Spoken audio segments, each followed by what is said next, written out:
It is Thursday, February 10th. We got trade deadline on the brain, and it is Super Bowl week, so we got a whole lot to get to. It's your boy Pat the Designer back at it again. Appreciate you guys for pulling up and rocking with us for another morning. How you guys feeling today, man? How are you guys feeling today? As always, man, hit that like button, subscribe to the page. We do this every Monday through Friday, 6 a.m. to 9 a.m., and we ain't stopping yet. Lot to get to today. Lot to get into today. Lot to break down today with the trade deadline swirling. Lakers looking to make a last-ditch effort to move on from Russell Westbrook. Interesting. Who gets Russ? Or does he stay out in L.A.? Embiid says Simmons can come back and play with the Sixers again if he wants. He just got to want to be there. Are we going to see Ben Simmons back in a Sixers jersey this season? Is that a possibility here? And if not, does that mean that there's a Harden deal coming today? P-Kid certainly thinks that's pretty much a done deal. They're just trying to find another team to make the money work here. And then there was a release of the NBA's 15 greatest coaches. Looking to break that down, just kind of see what puts you in the greatest coaches category. Is it wins? Is it rings? Is it what puts you in that greatest coaches category? And of course, on the Super Bowl week, as we get to the end of this week, we got to have some Super Bowl expectations talked about on the show, baby. We got all that and more. Y'all already know, man. I appreciate y'all pulling up early here. We got EJ in the chat already. We got Clayton in the chat. Good morning to the squad. Good morning to everybody in the building, man. Let's get this thing started. Let's get this. Top of the morning. Starting it off here. Interesting report yesterday.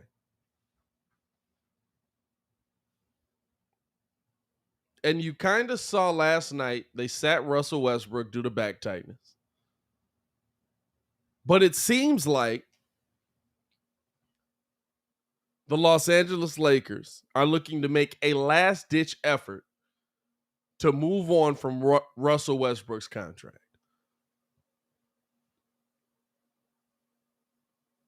To move on from Russ as a whole.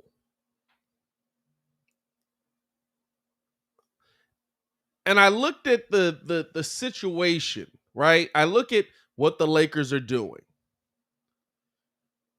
And one, I fully agree with what Charles Barkley said before on this topic. They're trying to put this all on Russ.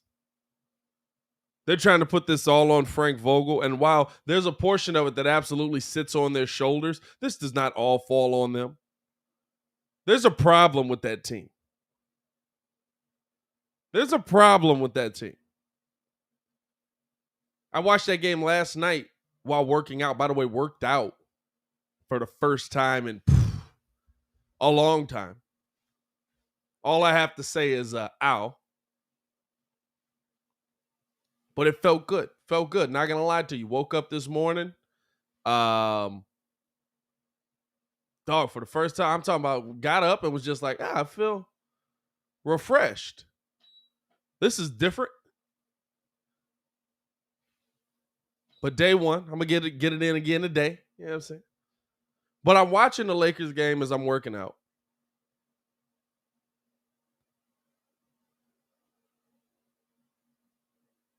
And there's a problem with the system that's in place there. There's a problem with, because I watched AD play 41 minutes. 41 minutes. And he took all of 11 shots. He played 41 minutes and he took all of 11 shots. I thought my app was tweaking. I legitimately thought that the app itself was tweaking. I looked at it, I'm like, what are you talking about? 11 shots? There's no way AD took 11 shots.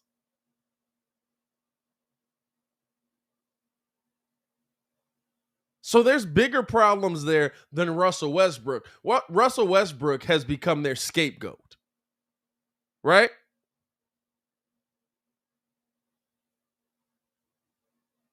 But they're trying to move on from Russ, trying to get his contract out of the building, trying to get him out of the building.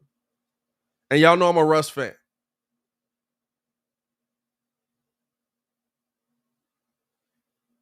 This is the thing that I don't see happening. I don't see you finding a trade partner for Russ right now.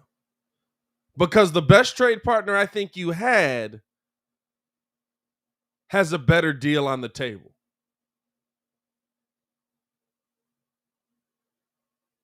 The best trade partner I think you had has a better deal for this team currently on the table. Potentially, right? Potentially. I mean, what I'm talking about to me is Philly. We'd heard Russ possibly back to Houston. I don't think that deal gets anything done. Plus, there's a lot of money on the books there, unless you trade it for John Wall straight up. Although I would like to see Russ with Christian Wood, mentoring them young guys. But it's just like the Lakers mentality of it, right? It's like, oh, we got a problem. That means let's trade Russ.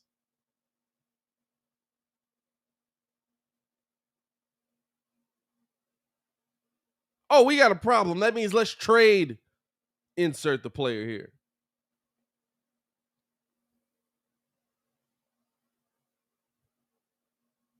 Right? And it's like, listen, trades ain't going to get you what you're looking for this season.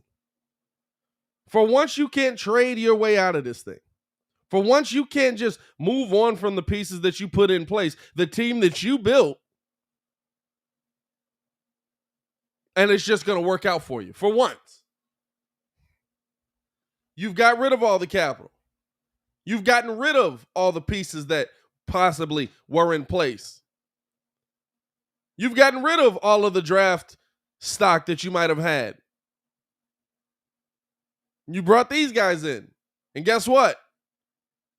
They're not good enough. Together, they're not good enough. Not to say they're not good enough individually. Listen, I fully expect this to happen, right? Because I see it happen with every star. I fully expect Russell Westbrook, if he does get traded, to leave LeBron and all of a sudden magically remember how to play basketball again. I fully expect that. Right? I fully expect that if the Lakers do move on from Russ, Russ will go back to being the Russ that we all know and love. Fully expect that. But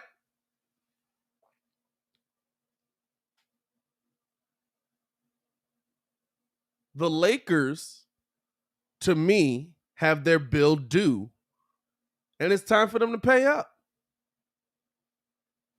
The Lakers have their bill due, and it's time for them to pay up.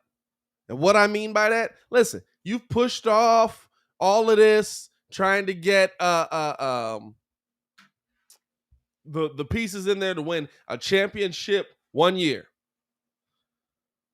You've pushed off all this stuff. You've pushed off all of these moves to get the pieces in there to win a championship for 1 year. Right? Pushed it off to win it this year, pushed it off to win it last year, pushed it off to win it, and you got one. You got your one. That's what happens when you keep pushing it off. That's what happens when you keep kicking the can down the road. Eventually, your bill comes due. Hit the like button if you agree.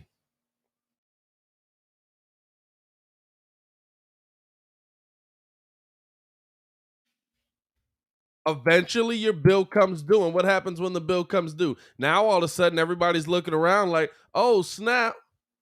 What are we going to do? How are we going to get him out of here? You got nothing else to move. You've got nothing else to move.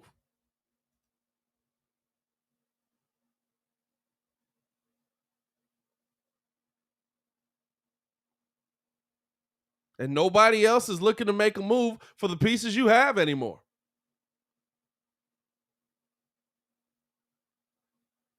You got one trade option, maybe, if you were to move Russ for John Wall. Maybe if you were to move Russ for John Wall, that's your one trade option. But guess what? Houston's not looking to bring Russ back.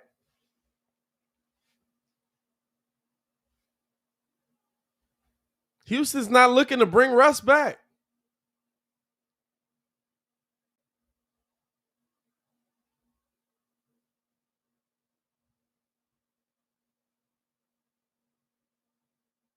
So there goes your one trade option.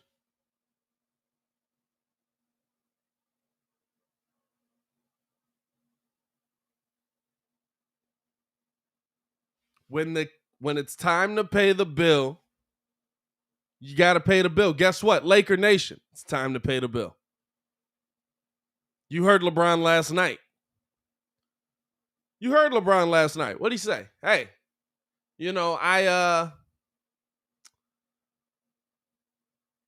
I don't think we're as good as the Bucks are.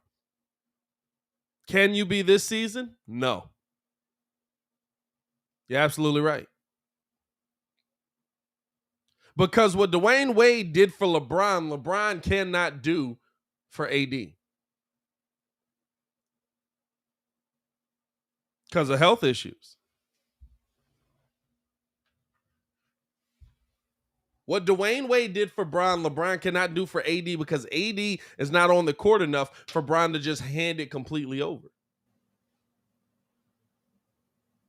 So when AD goes out and Bron goes into, now I have to take over, turn up mode, okay.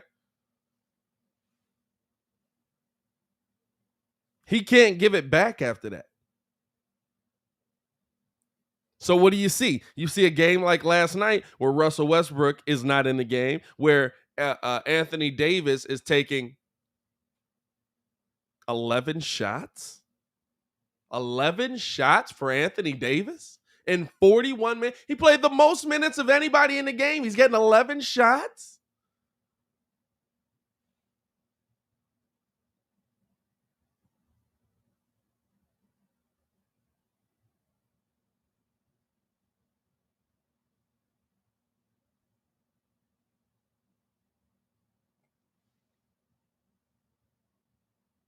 Russ is not the issue in LA. There's a system issue there.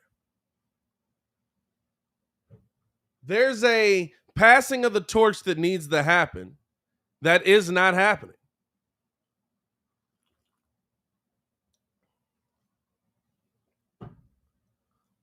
There's a passing of the torch that needs to happen that is not happening. This needs to become AD's team for that Laker team to have any chance at success, and that's not happening. So now what do? Now they're trying to scramble and get another trade together to get another piece in there because this piece didn't work out, just like Bron has done his entire career since Miami. Right?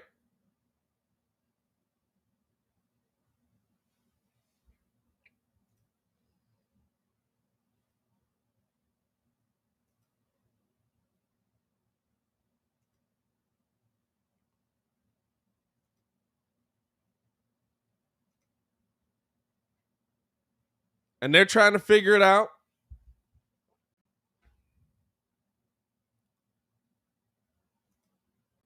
They're trying to figure out what they have there. And I think you only have the one. I don't think you have a good enough option to move on from Russell Westbrook. You know what the best for you now? Figure out how to make Russell Westbrook work.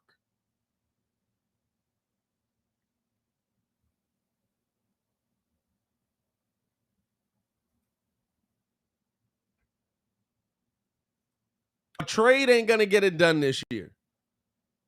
If you're the Lakers and you have any hope at doing anything this season, figure out how to make the team work this year. Frank Vogel's a championship head coach, right? He's a smart guy, right? You can't tell me that Jason Kidd was that whole staff. Jason Kidd leaves, now nobody in the building knows how to coach? That's what you're telling me? I can't buy it.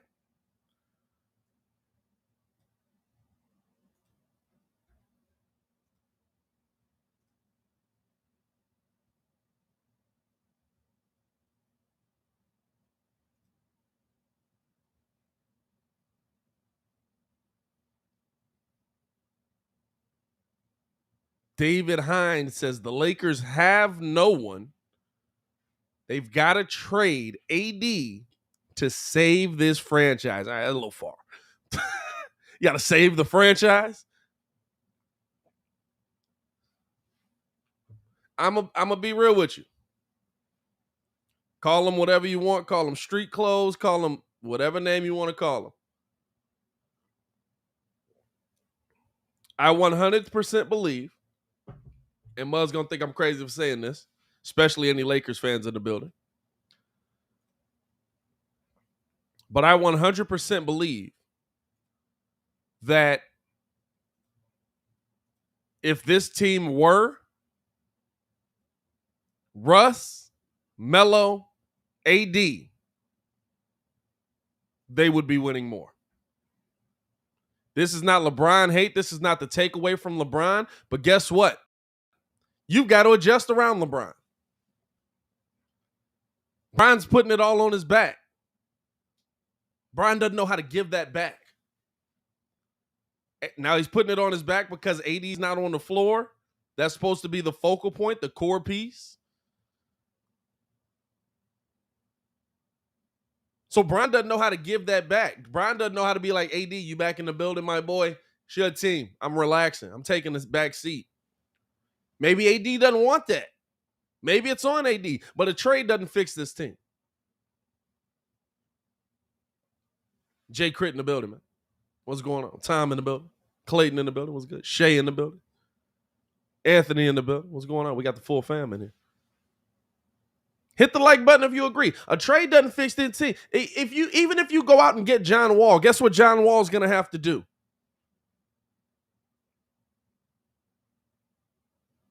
The same thing that Russell Westbrook is doing that we all said Russ would never do. The same thing that every superstar does when he's standing next to LeBron. Because that's Bron.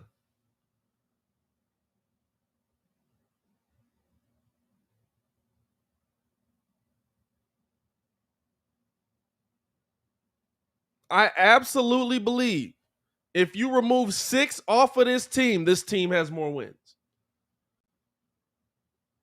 Because you have too many people trying to figure out how to play around what he does best, and they're changing their game. Russell Westbrook bank shots, fam. I've been watching Russell Westbrook a long time. I've seen Russ take bank floaters. Russ is out here taking bank shots. I've never seen Russell Westbrook take this many bank shots. I don't think I've ever seen Russell Westbrook take a bank shot before this season. Here and there, but it's his go-to shot right now.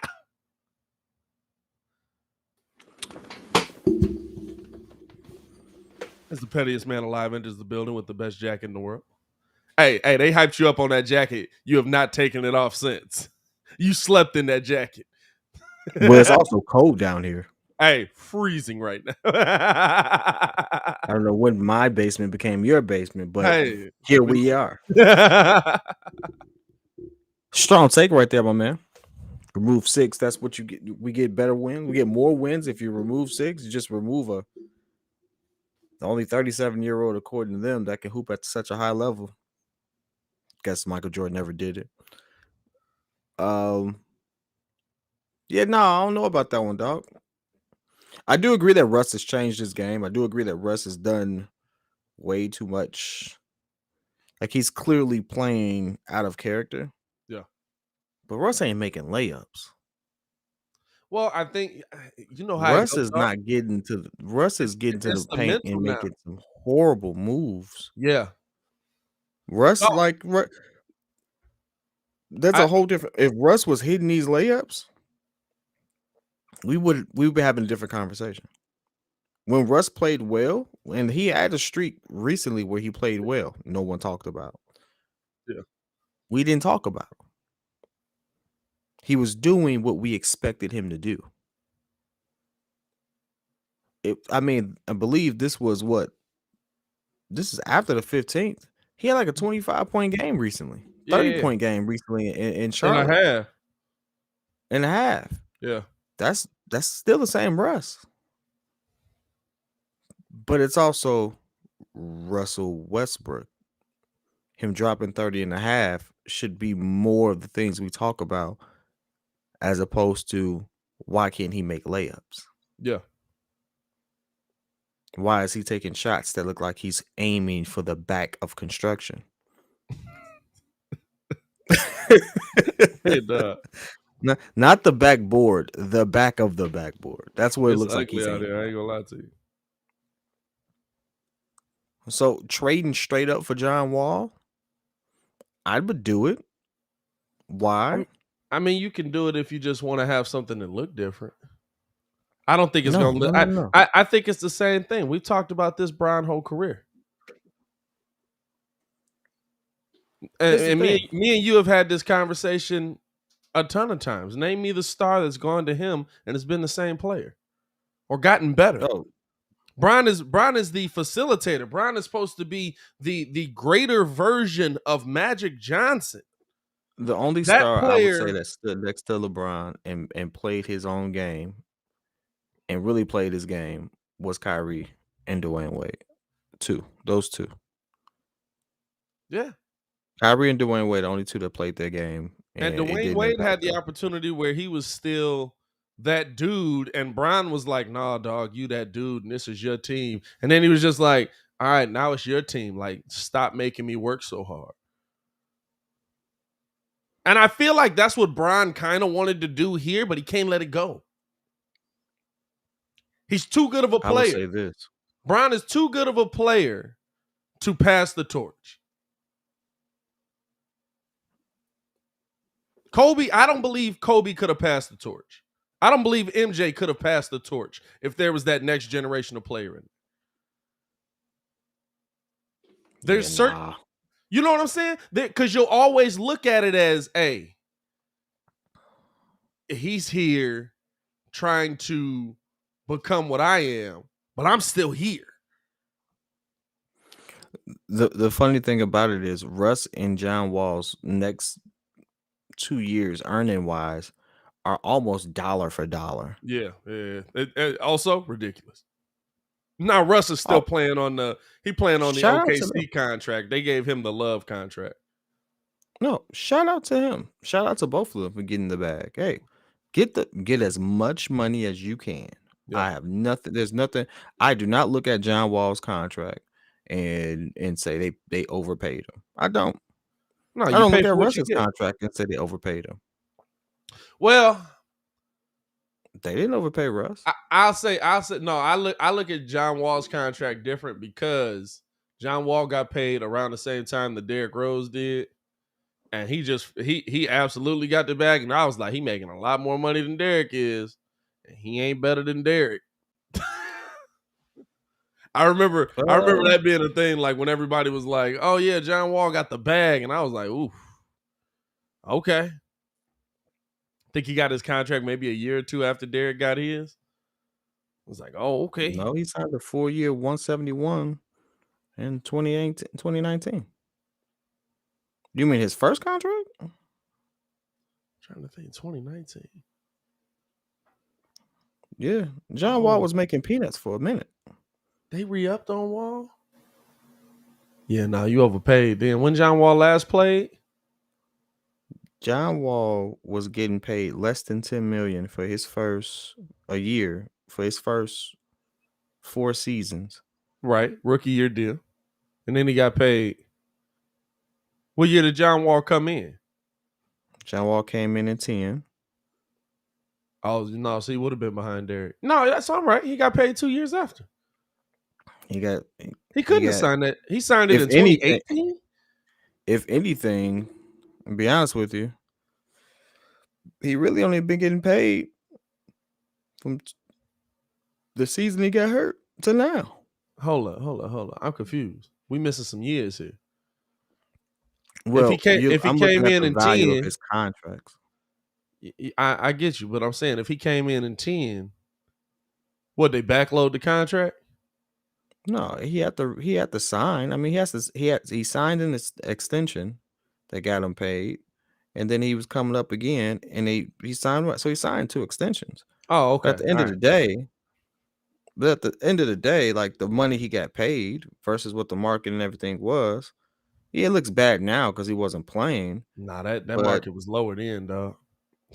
well, the market was lower. He was That getting market paid was lowered 14 in. million a year. 171 was the top of the line contract, my boy. He was getting paid 14 million a year. Let's just average it out to 16 million a year for Just throw an another extra 4 meal in there. years. Just throw an extra meal in there. Might as well. That ain't my money. Yeah. I mean, No, it's not he got my thing. paid. Hey, shout out to him. Shout out. First off, Shout out just to him. let me get one. My thing with bringing John Wall in, with having Russ here, whatever it's gonna be, you're gonna have one of two things. John Wall's not gonna adjust. Bron's gonna hate him, not want him to be there. Or John Wall is gonna adjust, and we're gonna see the same situation. Nah, I don't Now, think we'll see the same I think situation. it's harder. I think what Russ is going through is more of a mental thing, coming back home, playing for the Lakers, not playing as well as you would like to for your hometown team, getting booed in the team you grew up rooting for. You know what I'm saying? I think there's a lot of mental that goes along with that. Me and you had talked about it before. This is the worst we've seen Russ, like mentally seeming. It seemed like he's just kind of like, yeah, it's bad out there, ain't it? But I don't see a change. This is what we see. This is what we've always seen around Bron. Bron's the engine. Bron makes everything go. He will never do the passing of the torch. Remember that he came there? He was like, I want to let these young guys run. Then you traded all of them. I don't believe anything that he be talking about. I want to let these young guys take over and just kind of play in the background. Then he traded all of them. You can't play in the background and let the young guys run. If you're taking Lonzo Ball's spot, taking Julius Randle's lane, taking Julius forced Randle's everyone out, post. made BI be somebody he wasn't. Like, nah. Kuz just couldn't get any minutes because you played a small forward, but you also played the point guard, who also plays center, who also, yeah, no, I get it. So I get it. to me, it's like you bring John Wall in there if they don't play better. You have Russ in there. They're not. He's not playing better. I guarantee. Trade Russ. Trade Russ to Houston. I bet you Houston starts winning again. Well, Houston's gonna start winning because I'll bet you magically Russell Westbrook knows how to play basketball. The reason why it's gonna work out is because Russ will be in the same situation that John Wall is in. We all agree that John Wall on the Rockets make them a better team and that they weren't looking to win. Yeah. Well, Russ probably, I don't know how you're gonna buy him out. That's the other reason why I said Houston probably won't make the trade. One, they don't want Russ back, but two, you can't buy out that contract. True. Houston said they were open to having him back. Yeah, but they're not gonna play him, and you're not gonna sit Russ like you sitting John Wall. Here's the thing. It's the end of Which the season. Which is wild that they just sit in John Wall. I don't like the lack of competition in the NBA. I really don't. I don't like the lack of competition in sports from these bottom teams. You got coaches out here paying people to lose, or GMs out here paying people to lose. You got coaches, or you got teams just like, hey John, we know you're a player. We don't want you to play. We'll pay you to go away. The NBA is just cool with that. I'd be fining the mess out of them mugs. I'd be like, is he doing something that's conduct detrimental to the team? No. Play him. You're not finna pay this man millions to chill. He wants to play. He's asked y'all to play. Well, to be fair, At this particular junction, if they were to make a trade to get Russ back, the team would probably look a little different because Houston is also in other trade scenarios. Yeah. Keeping John Wall means you have to pay John Wall just to sit John Wall if that's ultimately where you all are. Bring in a player who makes the same amount of money, high motor, could probably get you some more butts in the seat, just makes it good for business, allows him to kind of pick up where you left off. Russ, the problem with this is Russ can't fit on a team like this. Like, it has never really worked out for Russ. It has never worked out for Russ. Didn't work out with him, KD and James Harden. Didn't work out with him, PG, and It didn't work out to win a ring. They won a lot. They won a lot. They but won it's a never lot. worked out. You know what? They when made we really saw Russ really step into his own? When he was the only guy on OKC with Steven Adams. No, that's agreed. That's a fact. I agree with that. Russ needs his own team built around him. He can't be a sidekick. How old is Russ? Russ 33? 34? Russ up there now. I would put Russ on Houston and let him, Christian. I mean, if Christian Wood is still there. Like, they're not moving off of Wood. Yeah, I don't think Houston's gonna do a full rebuild. I think that's what Houston needs. They need a piece. They need a major veteran piece. Russ could be 3 years of high level basketball, maybe even more, because I mean age is nothing but a number. But at this point, 33 for Russ, he'll be 34 end of this year. At this point, he's not getting the calls. Dog, when he's driving to killing him on the calls, dog. When he's not driving to the lane, he's not getting the calls. He's having a hard time adjusting to that. But he's also having it's a whole lot of pressure in that situation. It just doesn't fit Russ. Russ can't be in that situation, and that's okay for us to say.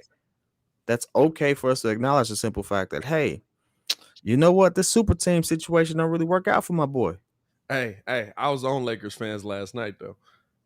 everybody that the night before was killing Russ. Russ, you're the reason we losing games. We can't get in these games because of you, Russ. How they lose to Portland? Hey, not even that. I was like, Russ wasn't in with like 7 minutes to go in the fourth and didn't get back in. What are y'all talking about right now? Oh. and then last night they lose to Portland. I was like, what's y'all excuse now? Man, we just suck. This team sucks. Like, there you go. That's your answer. That's your answer. Y'all suck. And to be fair, it ain't a real assessment of the Lakers. AD got hurt again. There's some continuity issues, and then you end up around the trade deadline. Hey, I can't give him that pass last night. AD played 41 minutes. He took 11 shots. Bad. That's wild. Bad losses happen even to good teams. I mean, hey, listen. You know, the Warriors just got blown out by Utah, who didn't have Rudy Gobert playing. So there's no reason why you couldn't get an inside. So you telling me without the $200 million man, they're a better team? Ooh. No, what I'm saying is, for some reason, Steph is playing like he can't hit the side of the boat in the middle of the ocean right now. That's what I'm saying. But ain't nobody clowning Steph. Nah, we was talking about that after we got off the live call last night. He said Steph is shooting horribly. Ain't nobody clowning Steph. I said Steph is 41-12. He's 41-14 right now. He's part of the reason, but guess what? He part of the reason they got to 14. Yeah, he's part of the reason why all 14 losses on that man head trying to chase that record. 6 losses without Steph Curry right now. That's what I'm sticking with. You go kill him for the 14, not give him credit. Man, listen, I know it's an amazing record, but I mean, you gotta look at it. I've been watching these games. I'm like, God dang, Steph, come on. Come on, baby. Come on. Steph shooting. My man's pulling up looking like Trae Young rookie year. I'm like, yo, Steph shooting it rough. Steph shooting it right. Is that because remember, we kind of just all stopped talking about it. But they changed the ball this year, right?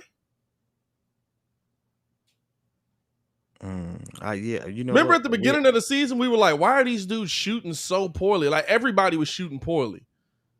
And it was like, oh, well, they changed the ball. Like that just magically went away. Like we was just like, oh Well, no, I mean, at this point, it's a basketball. You should know how to 55 shoot. games in for some of these teams. You done practice enough with this ball by now. Maybe. I don't know what to tell you. Like, Nah, Steph got a rebellion. He still got the Wilson at the crib. I mean, if I could pull up videos of you doing the Ben Simmons routine with the same ball, then guess what? You should be able to translate to this basketball court. I mean, that's just how I feel about it. Hey, fam, I always thought about that too, because we always say that. We always be like, oh, they changed the ball. But then I see these mothers balling at a regular court with like a ball with no skin on it because like this how I used to hoop back when I was a kid, so I'm used to this. And it's like, so you can ball there, but you can't. All right. They had Hassan Whiteside who had 8 blocks. Yeah, that doesn't really change what I just said. Like Hassan Whiteside, if I brought up Hassan Whiteside right now, Steph and Pat would be like, what? If I said I want him in Chicago, you'd be like, what? Like he's such a guy. No, for what he is. For what he is, I'll take him. Yeah, he can't start. Yeah, I need him to start next to Vooch if he's gonna get 8 blocks. Can't do that. Yeah, no, he can't do that. hey, because he's gonna have 8 blocks right now, then he's gonna see Joel Embiid in the playoffs, and he's gonna have -1. First off, that mean you got dunked on. First off, Joel Embiid is gonna make any big man look stupid in this league outside of even Jokic. I think he gave it to Jokic this season. Oh, he definitely gave it to Jokic. I gotta see it. Hold on. Sixers versus Denver. He was it an even matchup, or did he cook him? I think it was one of them where Jokic had a good game as well on the, great stat line all the way across, and Embiid had like 48. The Sixers definitely won. That means by a lot. I mean, it was a 14-point game.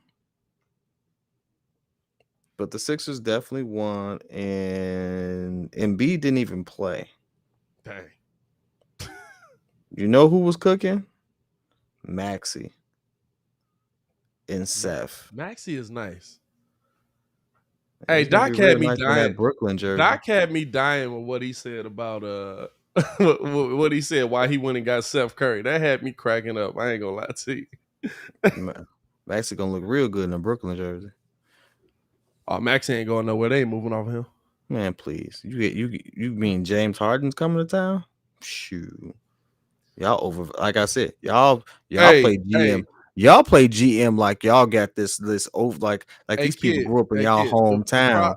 Y'all better stop playing. These teams are trying to win now because they know the window is small. Y'all acting like we got forever in the day. Y'all want to be Portland and be Brooklyn at the same time. You got to pick a lane. You can't be in the middle. The problem is in or you're not. Like the problem is how we think GM is how the GMs think GM.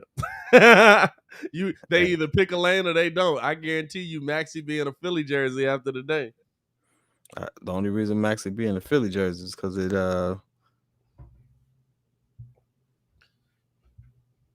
no, they didn't play. They didn't match up. That's sad. Yeah, Chris, that's what he said. That mess had me dying. They said, what'd you see in Seth? He said, I ain't see nothing in Seth. I just want to see my daughter and my grandkids. He said, I figure if he suck, at least I get to see my daughter and my grandkids. Hey, they said they could get James Harden free agent. Then why are they negotiating? Oh no, you try to get him now. Try to get him now. Why? I'm trying to win now. Because it's your best chance to win this season. Yeah. You mean tell me I got an MVP? Hey, listen. Hey, I ain't gonna lie to you. I don't know. I don't know. I'm watching Philly. I'm just like, hey, that dude Embiid is a problem. If Maxey and Tobias Harris can do what they're doing right now in the playoffs, hey, it might be a Bulls Philly ECF. You want to know why you make that move now? Because in all actuality, you're trading maybe Maxey and maybe a few other like ancillary pieces that you're not really using, and a main guy who's never touched the floor this season. Like the main trade piece is a piece that's not touched the floor this season, and you're in win now mode. If I'm the Sixers, yes, I'm trying to get James Harden in the Philly jersey this season because this is the best shot I have of winning the East.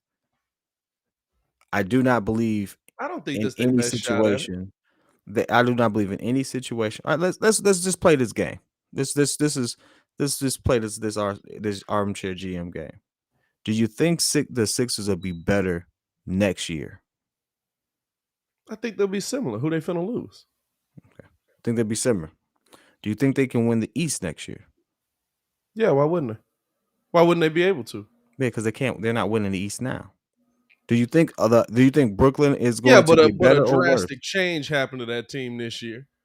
You think Brooklyn's going to get better or worse? Worse. Depends. If they don't make a trade, worse. Because if they don't make a trade, you lose James Harden. They're going to make a trade. I'd ship James Harden back to Houston. Skip that. I mean, even I'd ship James Harden back to Houston. John Wall's contract. Trust me. Houston finna be like, here's John Wall. Figure out how to make that work. Guess what? Here's John Wall, Kyrie, and KD. I will, because at the very least, it'll be KD and John Wall. Like, hey, listen, you said you wanted another star, baby. Make it work. Hey, no, I think if they don't get a trade done, Brooklyn absolutely gets worse next year because James Harden is leaving. Because it's the end of his contract, right? He's a free agent next year. So you got 36 inches of Bulls here next to you. Do you think that the Sixers are going to be better than the Bulls next year? They probably still add James Harden this offseason, so they would improve drastically. No, they wouldn't improve drastically because the money they'd have to sign him to, they'd still have to gut a good portion of the team, which is half the problem with the negotiations now. You got to make room to sign him to these dollars. Yeah, but right? but what I'm saying is now you're talking about trading Tobias Harris to get him and bringing another team in, whereas if you want to get him in the offseason, you just move Tobias Harris to a team that actually can give you a better package. Because right now, Ben and Tobias Harris. Why can't you? You don't move them together. 70 M's. You don't move them together. You can't. Yeah. Here's the thing. But what I'm saying is right now they can keep Tobias Harris. Right now, no. What I'm saying is right now they're dealing with one team, and maybe another team that comes in. Where in this situation, I get James Harden for nothing. I can trade Tobias Harris and get in either more pieces to get in the draft, or I can get an actual player that can play now. If I'm them, I'm looking at Tobias Harris.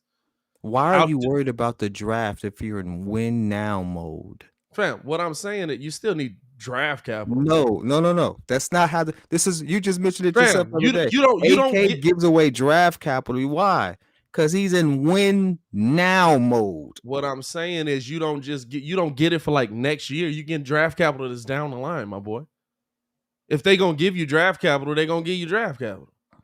You know what I'm saying? But you can still get a player back that's decent, and you get more back for it. And you move Ben Simmons, you still get a player back that's possibly decent, and you get more back for it. And you get James Harden in the ideology. GMs who won recently have kicked that can so far down the road. Hey, if I don't win now, I'm not going to be here to worry about them draft picks. F them draft picks. Didn't Golden State just win? F them draft picks. They just added the piece they need, though. No. Golden State got the only reason why Golden State got Wiseman is because they went from here to here.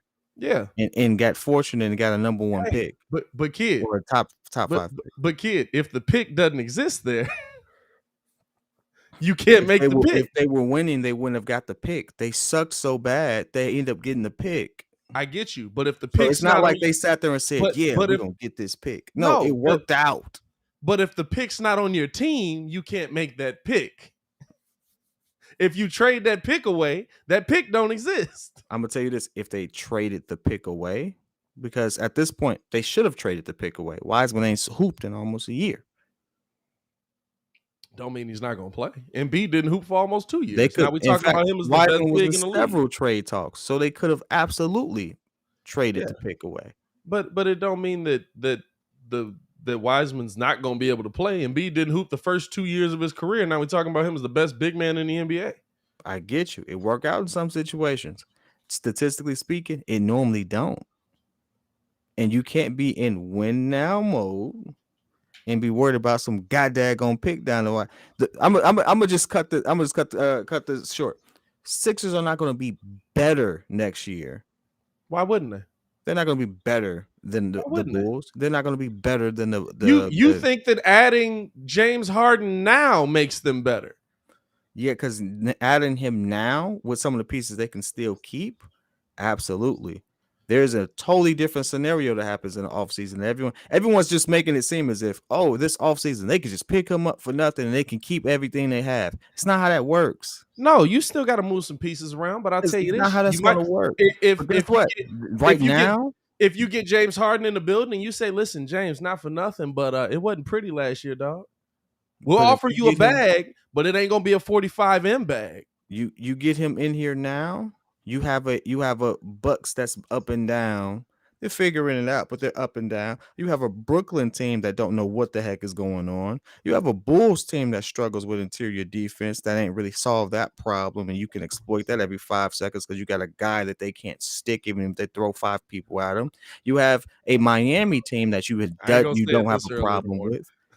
You know what I'm saying? Like you have the opportunity right now that you can't sit there and ignore, and then at the same time you have a star most of those teams who doesn't really stay healthy. Joel Embiid may not even be healthy enough to play next season. Joel Embiid may not be healthy enough to play this season. But I give you what he is now, and because we're living in the now, you go for the now because the now gives you the best opportunity to get some hardware. Hey, listen, going for the now is why the Lakers are where they are right now. Well, going for the now is why the Lakers are also a champion in the last 3 years. Okay. Why do they play the game? To get the rings. Did they trade away a future for those rings? I think they traded away multiple rings. But they got a ring. I think they traded away. But hey, listen, I'm with you. But sometimes the now, would you say Lakers fans think the now is worth it now? You kick the can down the road. Guess what? Hey, I'll tell you this right now. Rams in the Super Bowl right now. If they don't win it, this team is not going to be the same next year. If they don't have the money to pay everybody that's on this team. But if they do win, it was worth it. If they don't win, it was worth the shot. If you do win, it's worth it. Now, Super Bowls are much different than. It's so hard to get to a Super Bowl. Hall of Fame. But what I'm saying is they kicked the can so far down the road. We're literally like, I don't think they have a pick to like 2028. If you get it, great. But if you lose Sunday, which we're gonna get into that too. If you lose Sunday, which by the way, if they lose Sunday, my God, like dog, like Joey B's a god. If you lose Sunday. He just floated over Aaron Donald. Hey, guess what?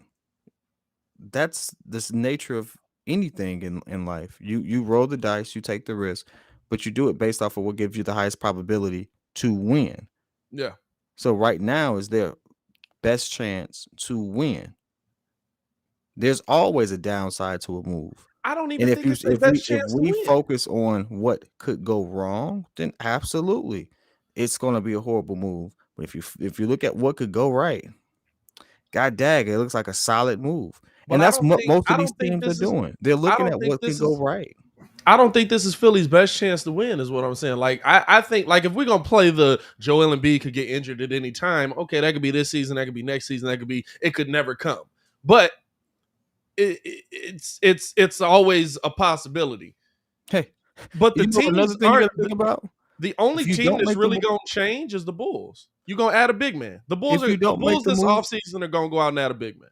If you don't make the move, does Joel take you serious and want to stay? There's a whole different aspect to this now. I think he's serious. You mean to tell me you didn't make a move? You stuck. I've come to you last year and say, hey, I need somebody to help because this guy's not doing it. I've been very vocal about it. You don't get the deal done, and then all of a sudden next season you're like, all right, we're going to get it done now. No, get me up out of here. You can have this experiment because guess what? Joel Embiid can say, I want off of this right now, and we'll pick up the phone. Joel Embiid literally I one of those agree with talents. you, but why would Joel up and just be like, "Nah, I'm done now"? Because they didn't give him the pieces they needed, and they were wasting they've wasted his best years. Joel Embiid literally is carrying a team, and it's like, yo, you couldn't put nobody else around me. You couldn't move this guy. Like, you got some good trade offers on the table that you just flat out denied. Can you And then blame you the want to sit there and say, yo, no, and you see me balling MVP level and we got a good shot. No, that's not. You must not want to win. I'm here to win. That's why he would do that. And that's the league we're in now. I don't see old Joel doing that though. Yeah, okay. I don't. Yeah, I don't look at Joel and think he's Dame Lillard. I look at I don't think Joel's Dame Lillard, but I do think that Joel looks at the team the way that Daryl Morey and a lot of them do. Like, this was a very unexpected change up by Ben Simmons out of nowhere. And that was, I mean, let's be real. The team's not built around Joel. They built the team for Ben Simmons to be good because Joel's that good. They were like, we're going to build this so that he can be good, and you just keep doing everything you're doing. David, that's a good point. The Raptors the Raptors bet a lot on Kawhi Leonard. Yeah, but also most of them pieces are still there. If you want to talk about that Raptors team, Fred VanVleet was on that team, young piece. OG Anunoby was on that team, young piece. Pascal Siakam was on that team, young piece. I mean, these dudes were all in what? First, second year of their careers? Maybe Fred VanVleet was in year 3. Guess who's still out there balling? Guess how they've gotten themselves back in a position where they're in this playoff race and have won, what, 8 straight now?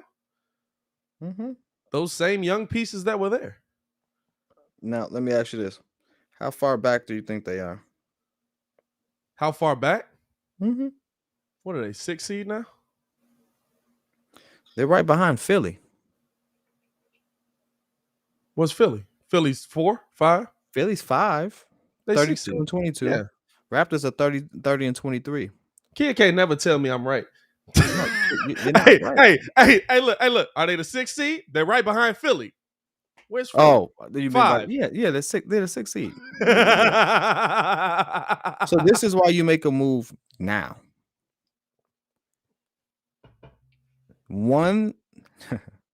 8 through 1 are 4.5 games back.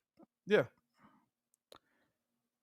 Right now, as constructed and as projected, all the teams ahead of you and 2 teams below you, if you're the Sixers, are on the trajectory to get better next season because they have pieces that are developing. If you just look at the Bulls, we've played most of our season without our core. Oh yeah, for sure. No, the Bulls are a better team. Bulls are a better team. The Heat are going to be a better team. The Bucks are going to be a better team. That's the thing. Cavs may be a better team. That's the thing, though. What makes the Bucks better, other than just Giannis continuing to get better? What makes the Bucks better? Is Chris Middleton going to be a better player? Is Drew Holiday's balling? He's probably playing the best basketball he's played of his career here. But you must not have looked at Chris Middleton going off lately. But yeah, Chris Middleton has been balling. Shout out to him. But guess what? Before that, I also looked at him putting up his consistent 17 to 20. Yeah, what he's always going to be that. He's always going to be that. He's going to be that dude that absolutely can drop 50 on you if he is on that day. But more than likely not, he's going to give you 17 to 21 points. What's he averaging on the season right now? 20?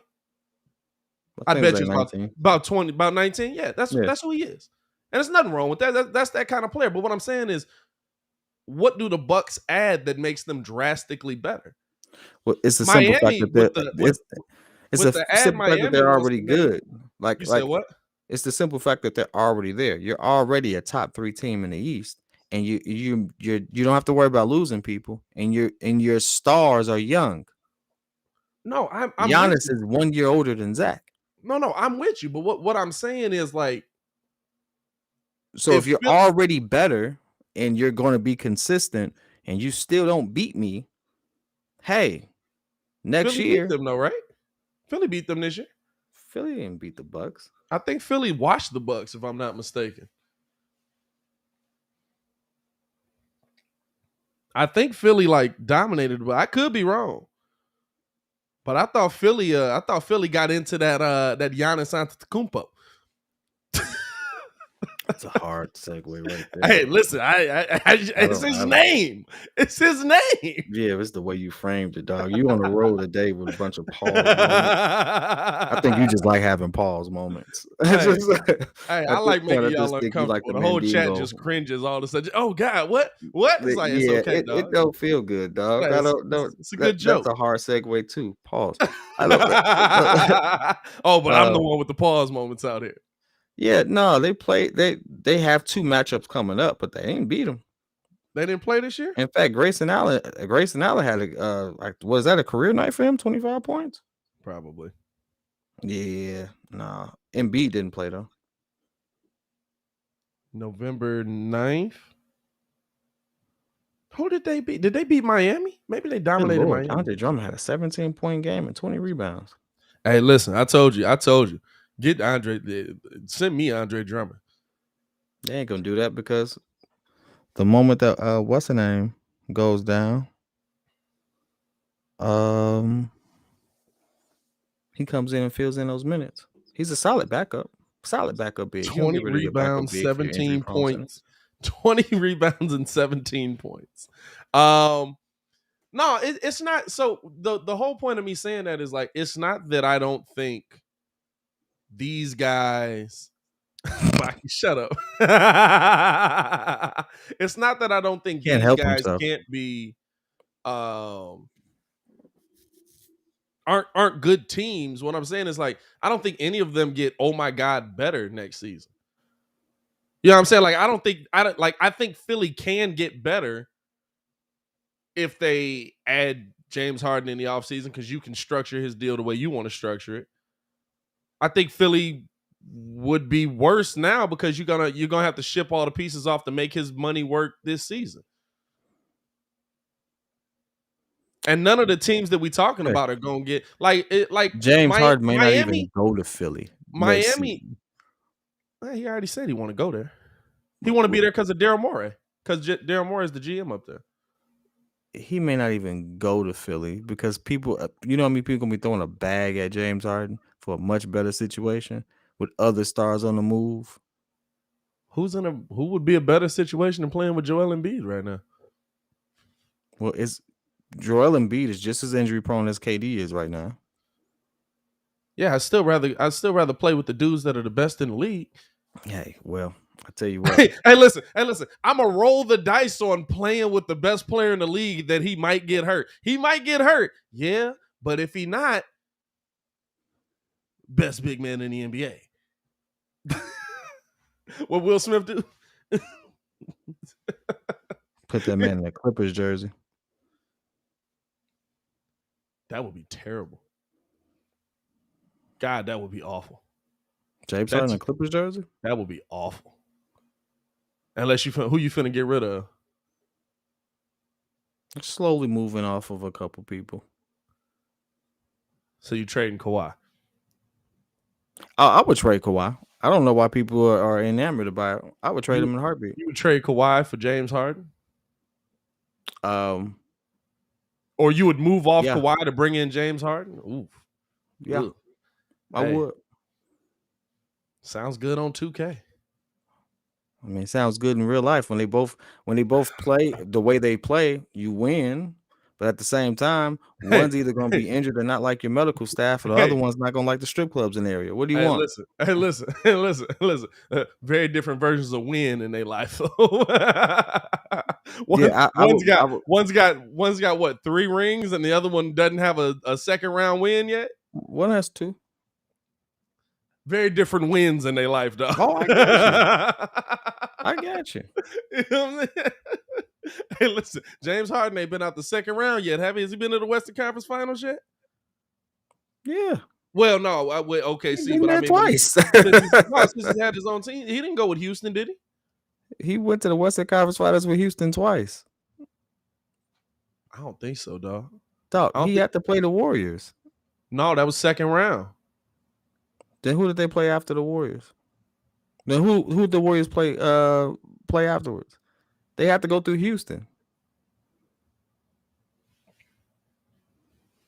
I feel like that was the second round because Chris Paul had never been out the second round till last year. Chris Paul's never been to a Western Conference Finals. Yes, That he was has. no. He ain't never been to last year's conference finals was Chris Paul's first conference finals, bro. No. Yes. He just did an interview with JJ Redick. He made it to the Western Conference Finals, but had never made it to the NBA Finals. He said you talked about it. No, dog. Hey, we got Google. Pull it up. Rockets versus Golden State playoffs.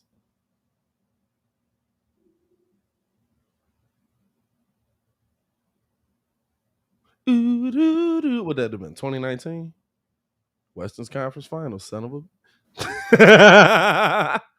No, 2019 is Russ, right? Dog. Chris Paul went to the Western Conference Finals. What are we talking about, dog? We went to the Western Conference Finals. Hold on, what is this? Hold on. What I'm looking at here? You struggling hard today. Kevin Durant, PJ Tucker. Huh. The more you know. How did PJ Tucker just come up? PJ Tucker was on the team. But Kevin Durant went on the team. Huh? Kevin Durant went on Houston. No, I said they were the two top scorers for them games. Oh, okay, I got you. All right, or not top scorers. It was like top scorer, top rebound. I was about to say, Pat, what are you reading, dog? Because that ain't how that worked out. Hey, yeah. When CP3 hamstring popped, that was Western Conference Finals. Yeah, I thought that was a second round. That's all right. Hey, kid still. Who you keep putting in the Eastern? Brooklyn last year. Brooklyn. He was like, yeah, they was one shot away from a championship. Man, I don't remember the Bucks having to play Atlanta. Hey, I'm like, what the listen. Hey, listen. I'm gonna tell you why. They watched Atlanta so much. Did I watch the game? Hey, I'm gonna tell you why. For the exact reason I called. You got to prove that to me. Them mugs.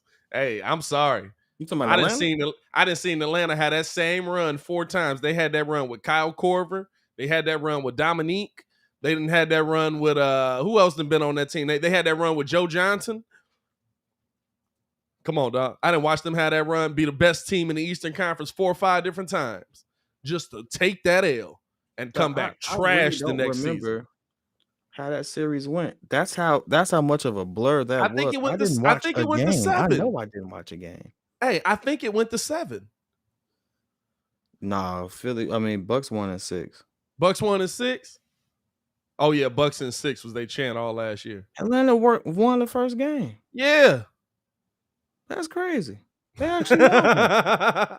Dog, I'm telling you, dog. Atlanta, hey, if anybody need to start moving some pieces. But yeah, that series got wild. I think Giannis got hurt. Dog, why they got Trae Young looking like Puss in Boots in this photo right here? Excuse me? What? Hey, when you have kids, you start watching these Pixar and Disney movies. He looked like he about to wear a sombrero and pull out a sword. Hey, kid, I didn't need kids for that. I ain't gonna lie to you. They showed the Buzz Lightyear trailer the other day. I'm gonna watch that. Oh my god, I got excited. Nah. Dog. Nah, grown men are gonna be in there with popcorn. Like this is not a kid. There's no kids coming to this movie. If you're that dude, y'all know what movies are for us. Y'all know what movies are for us. Do not bring your raggedy grandkids or your raggedy kids to these movies for movies they ain't seen. Talking about under the age of 35, this movie is for you. You know what I'm saying? This is your childhood right here. Guess what? Buzz Lightyear. Hey, what you know about a Buzz Lightyear Star Command, dog? That was that you dig, dog. When they came out with that. I had the deluxe edition silver one that was fully automated. Yeah. I cried like a baby trying to get that. My mom caved.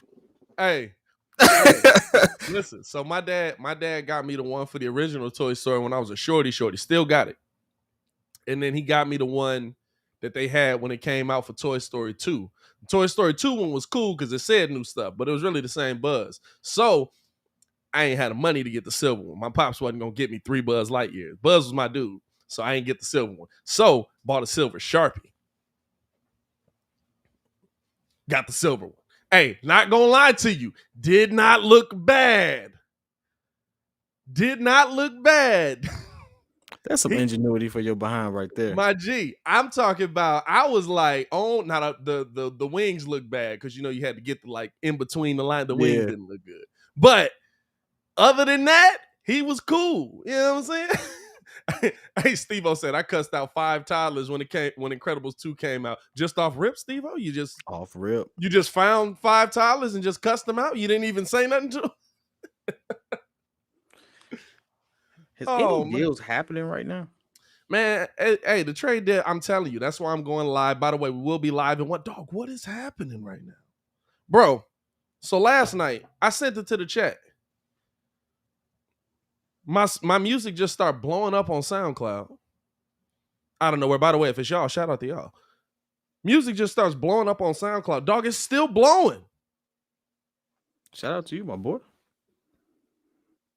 You seem genuinely impressed. I mean, genuinely surprised. Fam, because I ain't put out music in so long. I'm just putting out music because I love music.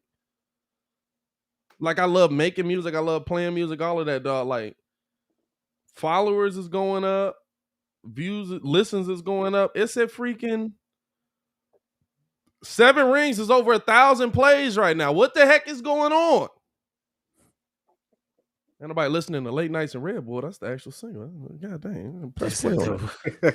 Hey, that's the one that's actually on iTunes. That's probably why.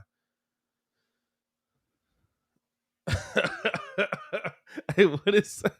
Steve-O said, nah, in the theaters, they was talking too much. Be quiet. Jack is fighting a raccoon right now. Hey, shout out to Steve-O, man. Hey, we appreciate all y'all for pulling up. 70 people in the building right now. Hit that like button, subscribe to the page. We do this every morning, Monday through Friday. If you can't stick around and watch the whole thing, download that Contender app, man. Download the Contender app. Listen to us over there. We're on there as well. That's in Google Play and the Apple App Store, man. Check us out over there. We appreciate y'all for showing so much love, tuning in and rocking with us as always. Go ahead, my boy. Got to make a hard segue right here. Hard segue. Uh-oh. That is like...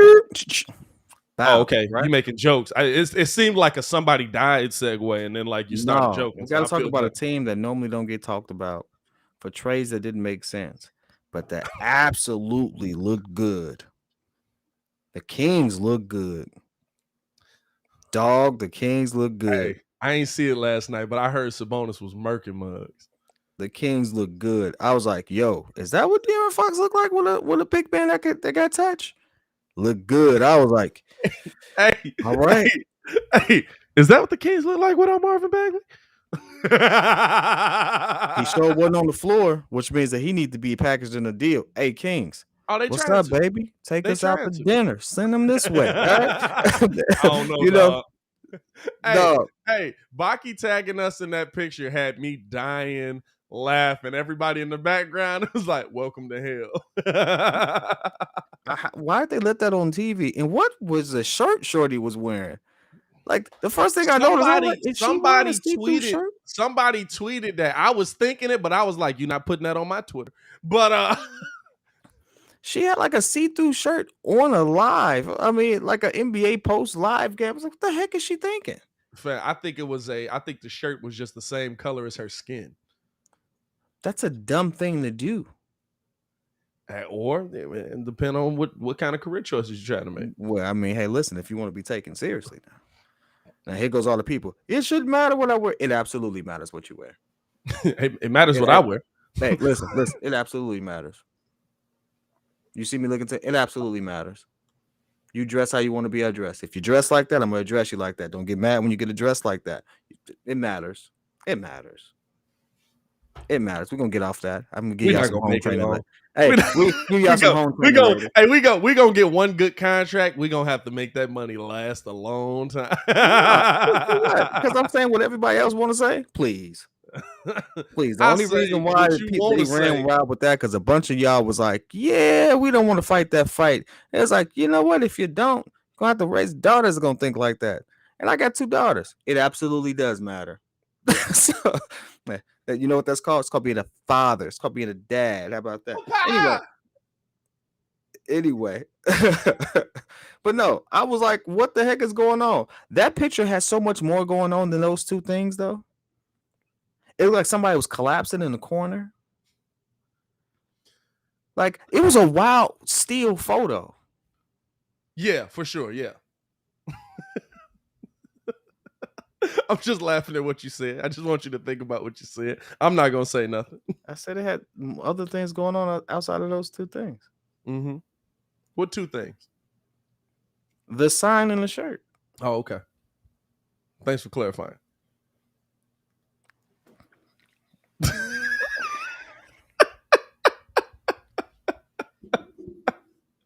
Hey, yo, good night, everybody. It's 7:00 in the morning.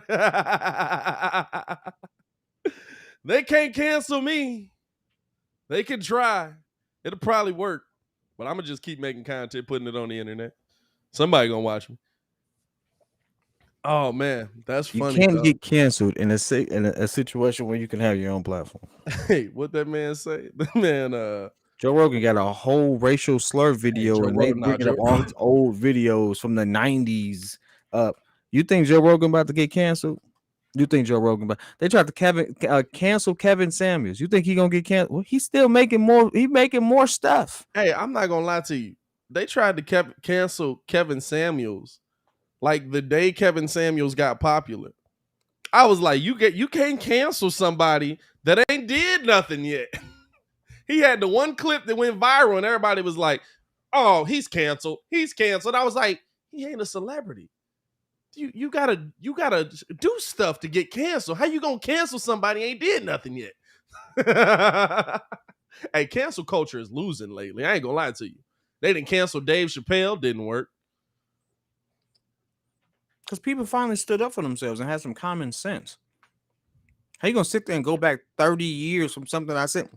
It was a totally different person 30 years ago. Hey, Dave ain't 30 years. Dave was like 3 weeks ago. But Dave is just doing it for the fun of it at this point. Hey, Dave just do not care. Dave said, "This is canceled. This is great." My first introduction to cancel culture, they were like, yeah, in who was it? 2008. This person said, I'm like, you look at there's some stuff I was saying in 2008 I won't say now. Well, I got like, what are we talking about? That's why I got a tweet cleaner on. 14-year-old Pat on Twitter was a wild person. You on Twitter just wild, period, dog.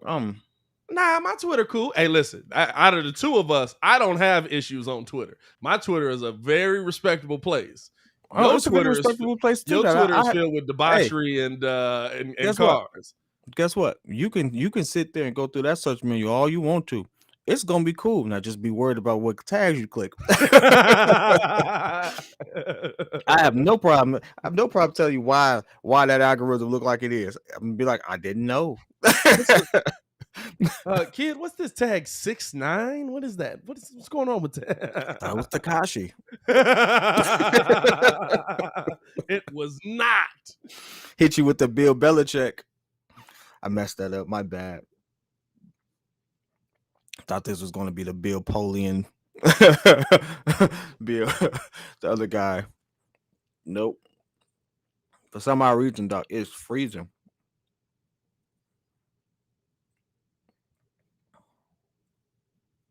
And he's gone. And he's back. All right, look at that. I had no idea what was happening. No idea what was happening. Well, I'm going to tell you this. We're going to keep it moving. It's 7:15. We're going to keep it busting. Hey, Pat, you realize you're not on the screen, right, baby? Oh.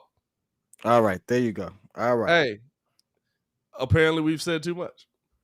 Hey, apparently something happened because I was like, why is he not on the screen? But now here you are. All right. What the heck just happened? And what's going on right now? Who's the third? Okay, here we go. And you're frozen now. Dog, that's freaky. What was that? I don't know. I'll be fresh as hell till the fans watch. I'm about to go and get up off this thing with you, dog. Moving on to our next topic real quick. Because good Literally, Lord. all the comments that could be suspect have come from you. Feds is watching way too much. Let's talk about these 15 greatest coaches real quick, dog. Hey, let's get into it. I know that was on the list, so I'm not going in order, but I know we want to talk about that. No, it's all good. It's all good. We can definitely keep it going. So did anyone get a chance to see the 15 greatest coaches? I think that's what it was. You're trying to pull up the list. No, that wasn't what. Hey, great. Yeah, that's what it was. You was trying to pull up the list. There you go, baby. Teamwork make the dream work. Anyone get a chance to look at the 15 greatest coaches? That list was actually pretty wild. 15 greatest coaches included your obvious suspects: Steve Kerr, as of recent, Spo, as of late, had Phil Jackson, of course, Pat Riley. Also included Don Nelson. Did you freeze again? No, I'm still here. Okay, I was wondering. I was like,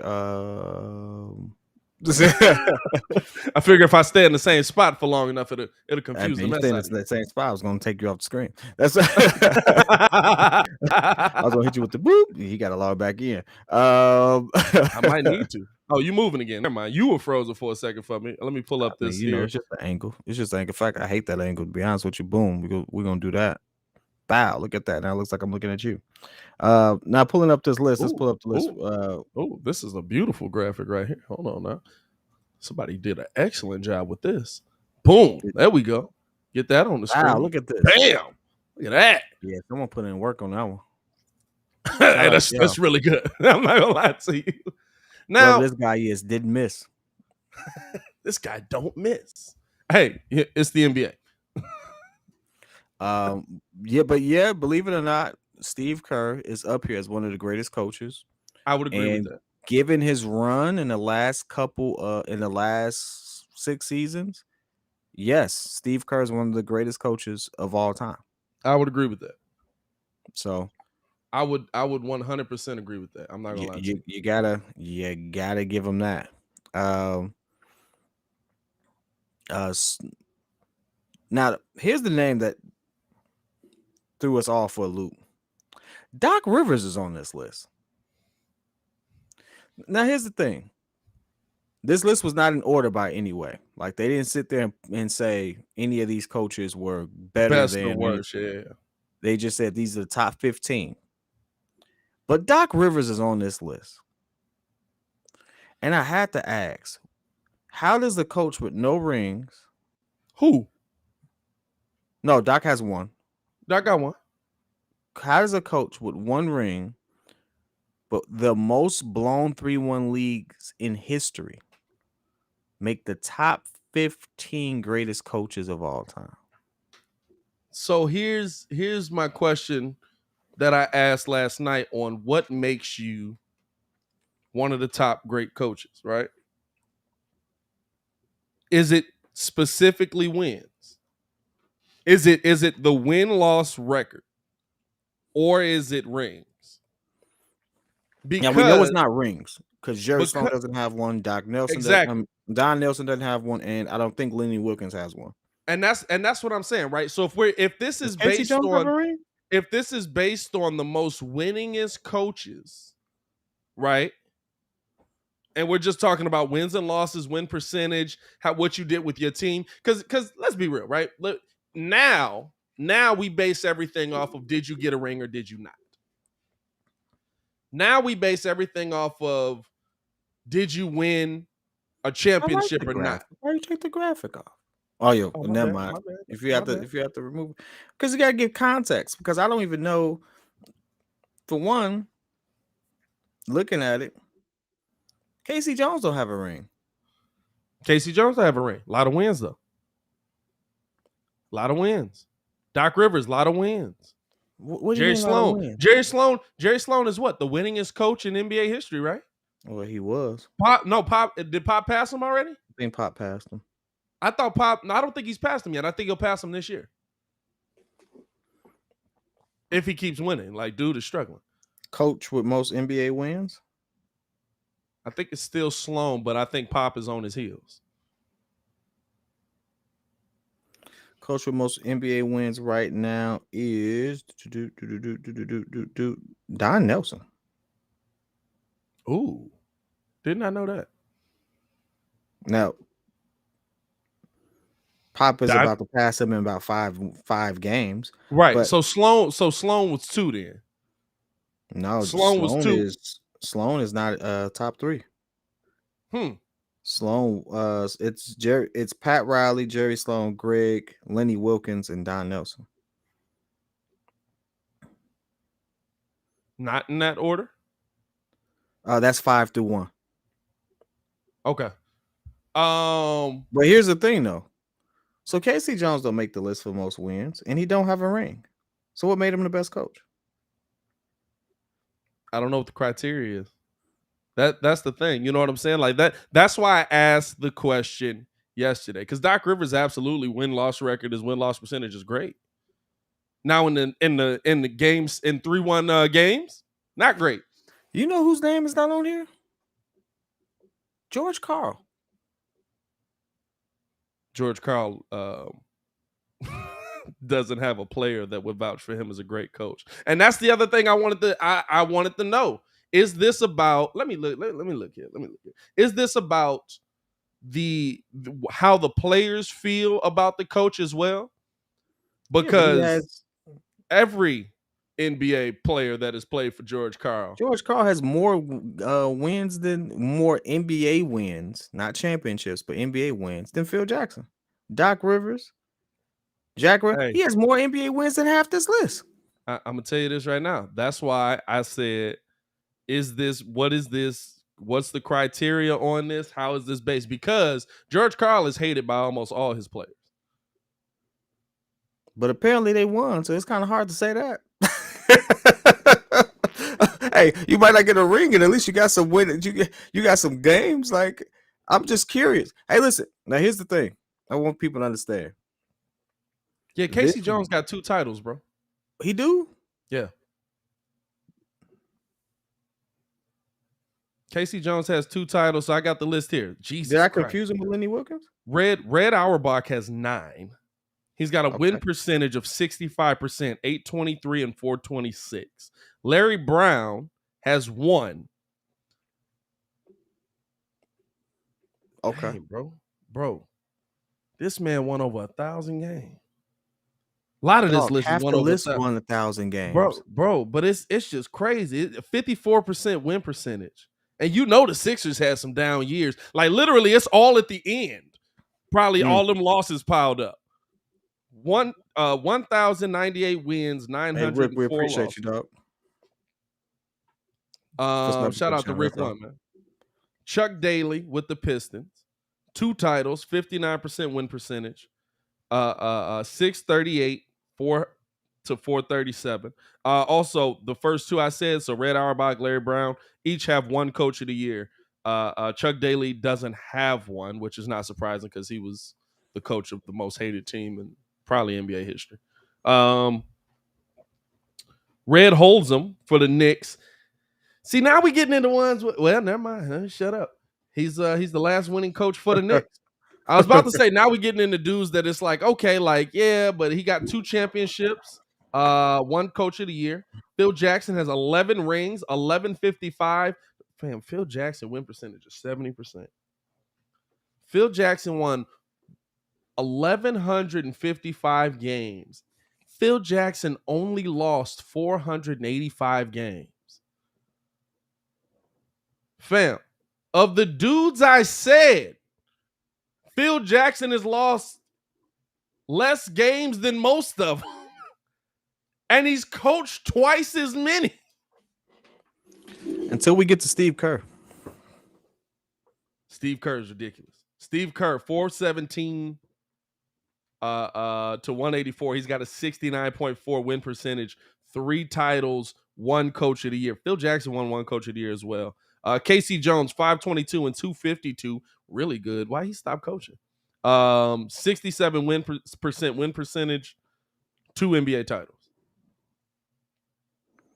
Don Nelson. Jesus. Oh yeah, Pop. Who else we got? Pat Riley's got 5. He's got 3 Coach of the Years.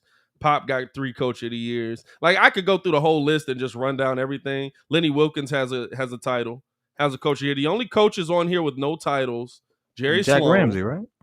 No, Jerry Sloan. Jack Ramsey has 1. And Don Nelson. Those are the only 2 coaches on here with no NBA titles. So George Karl doesn't make 15 greatest. First of all, this is why I say that, because people hate Doc too. It ain't like Doc is out here like chumming it up with all his players. He got some people on his championship team was like, yeah, Doc don't know what the heck he doing. Like, so at this point, why is George Karl not on the list again? George Karl has more wins than a lot of these people on this list. How many losses he got? What's his win-loss record? Let's look at him. Because Doc is the one that's really the question mark here, right? Like, that's the one that we're like, he could be replaced. Doc Rivers' win percentage right now, 58%. Doc has won 1,024 games. He's lost 725. He's got 1 title. He's got 1 Coach of the Year. And he has a 58% win percentage. George Karl has 1,175 wins, 824 losses. So Doc has 100 and change less wins than him right now, and is not finna stop coaching anytime soon. So he'll blow past George Karl easily, unless something crazy happens. You know what I'm saying? I'm sorry. The dude lost the most 3-1 leads in history, though. Like, if you look at a coach and you have a 3-1 lead, hey, if you look at this list right now and hold up. Who'd he pass though? I think he passed George Karl to get that record, if I'm not mistaken. Which is why George Karl should be on the list. He should. Hey, George Karl ain't exactly raking them in, my boy. I'm just throwing this out here now. Because you're right, George Karl does have more Black losses. Rain. Hey, Black Rain, that is a fact. Sean Kemp and Gary Payton did not like George Karl. Neither did Carmelo Anthony. Neither did Fam. Man. And this the thing. George Karl keep that same energy, dog. George Karl be ripping all of them in his book. I mean, he dropped his book. He was name dropped. I'm talking about call him out on the track. FJZ. I guess when you write a book, you get the how George Karl came at Jose Canseco treatment. bro, I'm talking about George Karl came out. Bow, bow, bow, bow. Boy, I thought it was. I thought it was the shootout at the OK Corral. How he was coming out in that book, dog.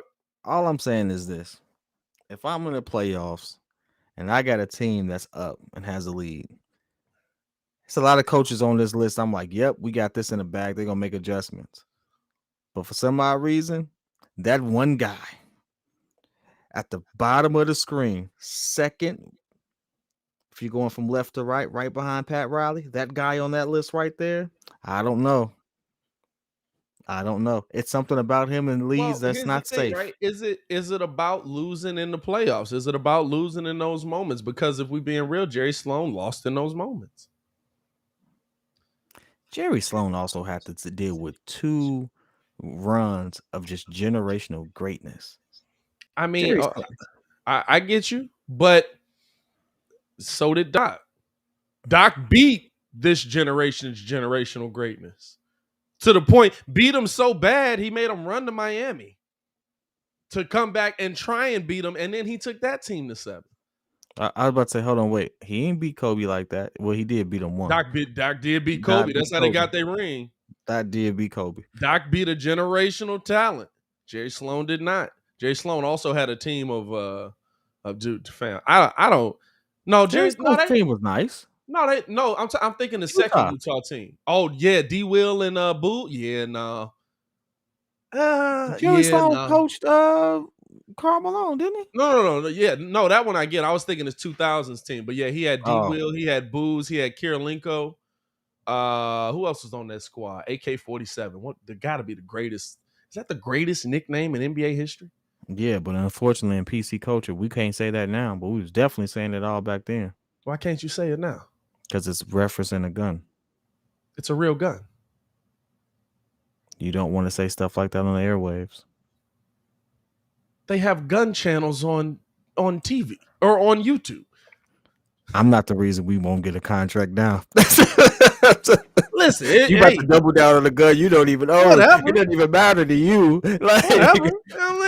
It's a real you're not gun. walking around with AK-47s, but hey, for some odd reason, you want to be able to say it. I'm just letting you know. Can't say that on TV now, but we definitely said it on TV 20 years ago. Yeah, okay. Pull up CNN. I bet you they say it there. Yeah, but they won't. Yeah, that's true. Hey, listen. What you can't say is he pulled the trigger like his dad did. You can't say that one on TV. Yeah, but that guy still has a job for some reason. Because he didn't know. I felt bad for that dude. They tried to, hey, another win for common sense over cancel culture. Clearly he didn't know that Buddy wasn't his dad. Hey, my bad. Are you telling me these two? Hey, are you telling me these two dudes with the exact same name and one of them is a junior aren't related? Hey, LeBron doubled down. I get the scouting report. You have to know. You have to know his dad's history? Hey, I'm just saying LeBron doubled down on it. And I'm not saying LeBron was wrong. I'm just saying he doubled down. Hey, I'm saying LeBron was wrong. Hey, we got to happen when people LeBron is going to overhear you and trade you from your own show. How about that? LeBron's going to be like, "Oh, The Breeze? Yeah, I like that show." You gonna buy it? Hey, buy me out, Brian. Hey, Brian, I'm gonna tell you right now, buy me out because I'm absolutely gonna start another variation of this show. LeBron, take me out to dinner. Go ahead, buy me out. Ping pong. Nah, I mean, I don't have a beef. I'm gonna be real with you. Like most of the coaches on here, I don't have beef with. Red Auerbach is a given. Larry Brown, given. Chuck Daly, absolutely for what given? Huh? You say given? Like it's just a sure thing for him? Top 15, yeah. Larry Brown? Here we go. Ricky Fontaine. Quick Google check prevents that. If you're going to make a comment like that, you're making a comment in the moment. You're calling a game live. Now, Rick, I will have to agree with Pat on this one. Quick Google search. What you think? You're going to pull the phone out? And stuff like that. Like, even if he could have known, he could have been aware or made aware. But if you already had the thought process that person was related and something good happens, I can see why he made the mistake. It's not to me. It would be different if he made a racial slur. That's one of those things. Here's the thing. That's your normal way of communicating. He didn't do that. Yeah, Muggs really think Muggs want to go out there and just end their careers live on the air. That's not how that works. Most people like having their job, especially when your job's calling NBA basketball games, which is actually pretty fun. Let's relax, y'all. Calm down. Put your Twitter fingers away. But no, yeah, I don't have a beef with this list. I don't have a beef with Doc on this list. Personally, I like Doc over George Karl for the simple fact that nobody likes George Karl. Listen, at this point, I'm not sticking up for George Karl. You made a great point. Yeah, hey, you say I don't admit you're right. You're right. George Karl got a book out there. I forgot all about the book. I really did. Hey, George Karl said, Melo was always trash. Poof. Boom. Dog. He didn't want to work hard. Poof.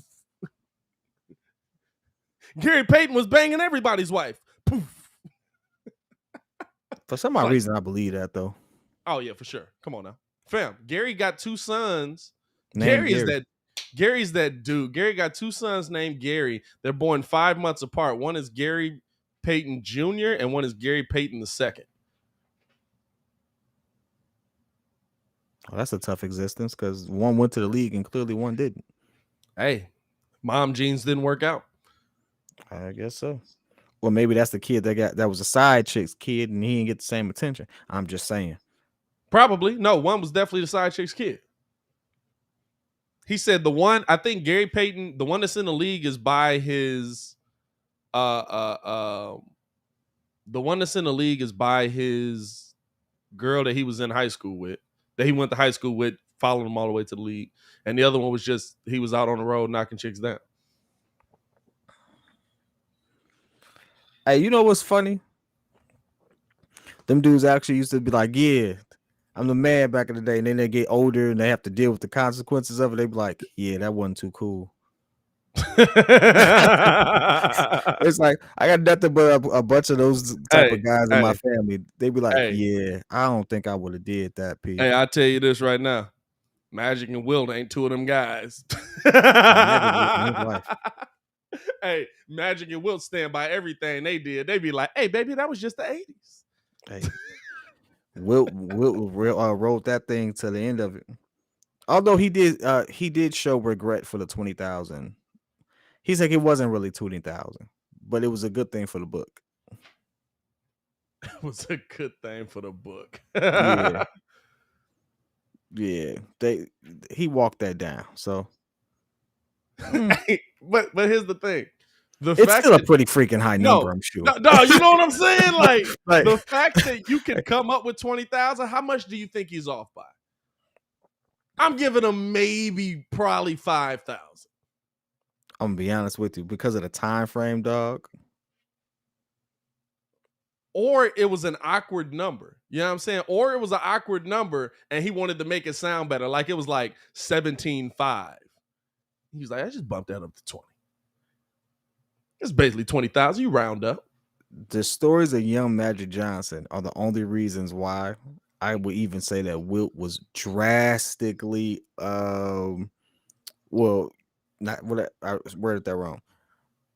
Why I believe Wilt is in like the 5 digits, because they used to say Magic would come into a city and in the lobby he'd pick 5 to 7, run with me, and just keep it pimping to the elevator. Every city. And it was this old interview. They were like, I don't know where he has time to practice. I was like, what? He was like, I don't know where he has time to practice. Hey. No. He's got great ball movement. I've never seen him on the court, though.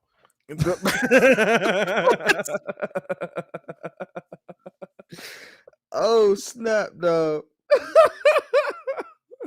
Oh.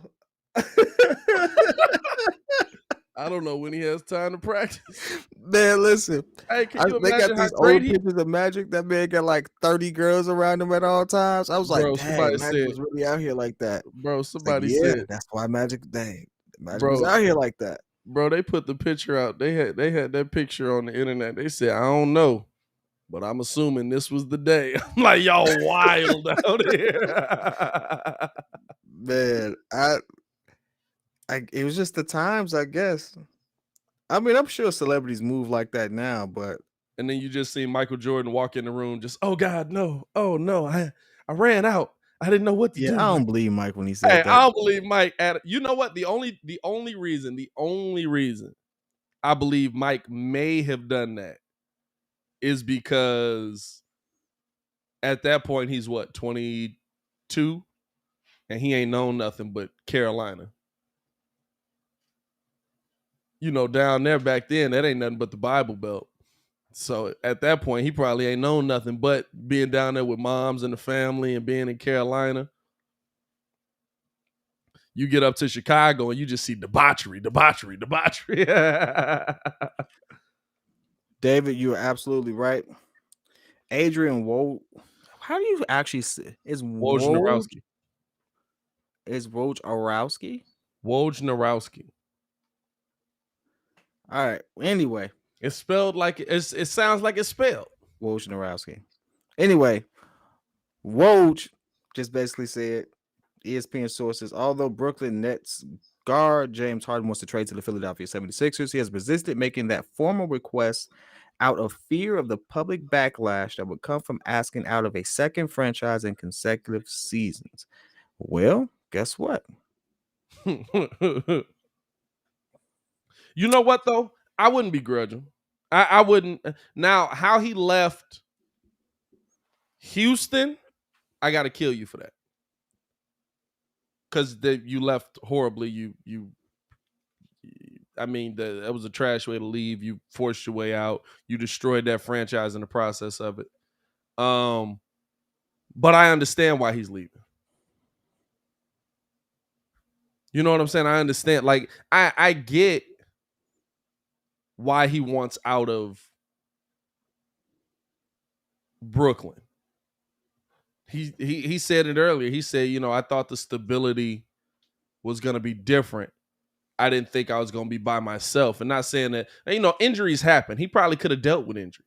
He probably could have dealt with KD getting hurt, Kyrie getting hurt. Hey, we got to play through that. That's what happens. It's an NBA season. But for you just to not do what you need to do to play, yeah.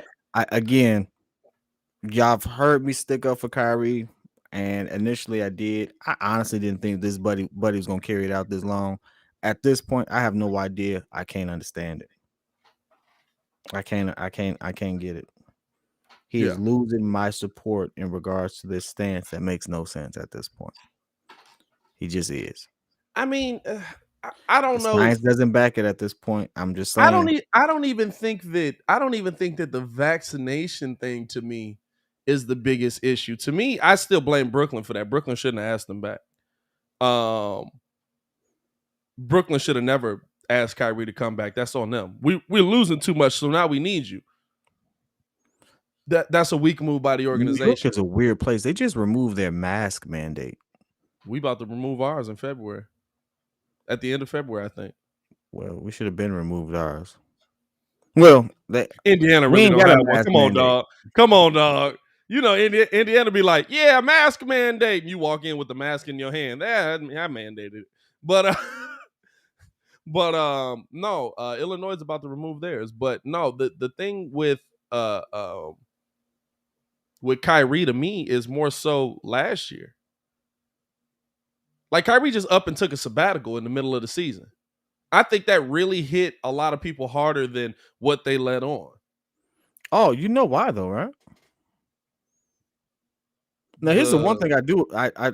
People don't remember this. He said he was dealing with all the stuff mentally from what happened with the Udid. James Harden became available. Said he wanted out. Said he would love to go to the Nets. And instantly, the media machine that is ESPN start kicking out a bunch of trade Kyrie Irving stuff, and it got real loud. I mean, real loud. I honestly think that did mess with him. Now, I'm not saying he should have took a sabbatical, but at the same time, it's very odd that at the time that he took that little 10-day leave, it was right around the time they said he was going to get traded potentially for James Harden. Go back and look at it. James was on the team already then. Nope. When it was it was KD and Kyrie, and they made a trade for James. Right. And that was mid-season. No, that trade happened like 15 games into the season, dog. Go look at it. I looked at it last night because I was like, he did leave, and it was right around the time he was gonna get traded. And then even I think I don't know if it was Stephen A, but he kind of joked or alluded to, I wonder if he left on purpose so he didn't get traded. One of those guys said that. Yeah, I do remember that. That was funny. So and I was like, maybe. Maybe because when they finally start playing together, when he finally came back, they played and they was killing, and it was just like, then KD. We're killing. See, this is the thing, and I don't watch enough Brooklyn games to say because I just don't. I'm not entertained by Brooklyn games because that team is actually bad. They just got a few really good players. James Harden is not playing all that crazy. He's not playing really good basketball. No, this is the thing. He's not playing really bad basketball either. Still 22 points a game is down 2 points from last year for him. 8 rebounds, 10 assists. Playing second fiddle. Trading for Ben Simmons. Trading for Ben Simmons right now. Straight up and down. Boom. I get the same guy. Pow! George There you go. You know what happens? I get a better guy. Why? Because KD, you get more shots. Kyrie, you get more shots. Somebody else gets more shots. Hey, this guy rebounds. How many more shots can they take? How many more shots can they take? As many as they want. Because he's going to get me my 8 rebounds. He's going to get me my 10 assists. He's going to get me 16 to 18 points. I'm trying to see when James Harden. I don't think they got a date on this. Traded to Brooklyn. I'm trying to see when the news. Jesus Christ. They traded 3 first-round picks, 4 pick swaps, and gave up Jared Allen and Karis LeVert for James Harden just to trade him a year later. Dog.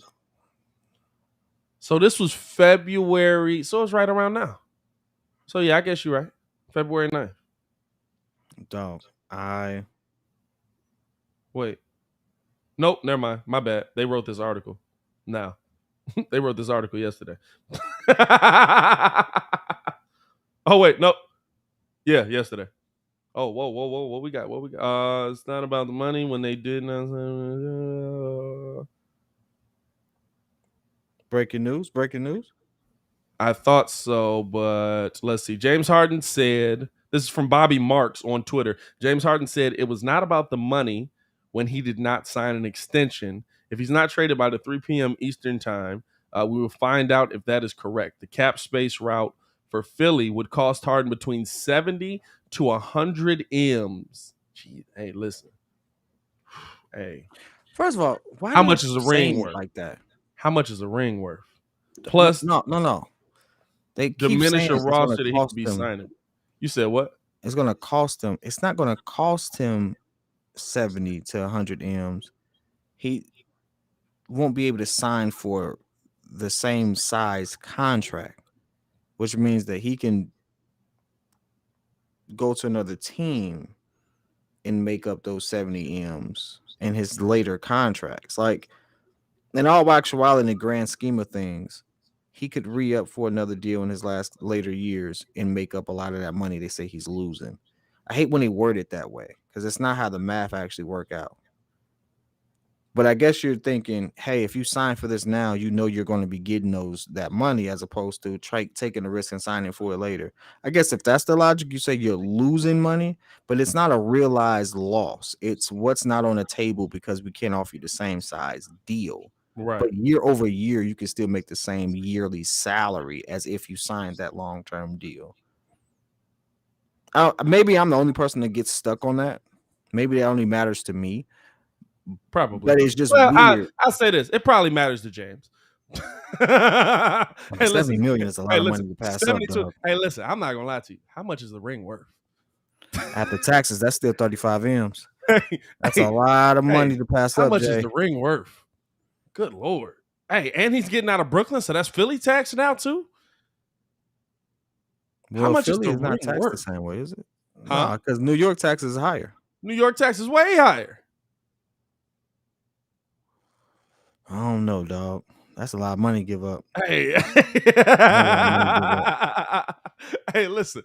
I get. You're supposed to do it for the ring. You play to win the game. You play the game to make money, and you hope you win while making a lot of money. Let's not get it twisted. Get your money. Get your money, Jay. 100 mil. You got a shot at it. You got a shot at the championship. He's a Hall of Famer. He's gonna make the Hall of Fame. You're already a Hall of Famer. Can probably do whatever you want basketball-wise after your career is over. I doubt he becomes the guy that goes to the media, any of that. He don't seem like that guy. Can do whatever you want after your career is over. On the team, you giving up 100 M's to go give yourself your best chance to win a ring? Hey, chat, would you give up 100 M's? Now, don't think from your pocket. Think of this. Think of it as you're like already you got a bunch of money already, but you're already a multi-millionaire. Yeah. You probably have every car you want. You probably have you could buy any property you want.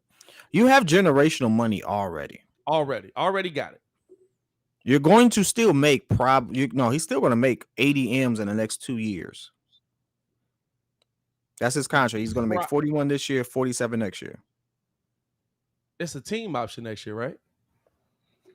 I thought it was a player option. I think he would be a free agent, or it's a player option possibly. I think he would be a free agent if he opts out. Free agent. Hold on, you're right. He still makes, so he's making 41 this year. Yeah. I got his contract confused with Russ because it was on my screen.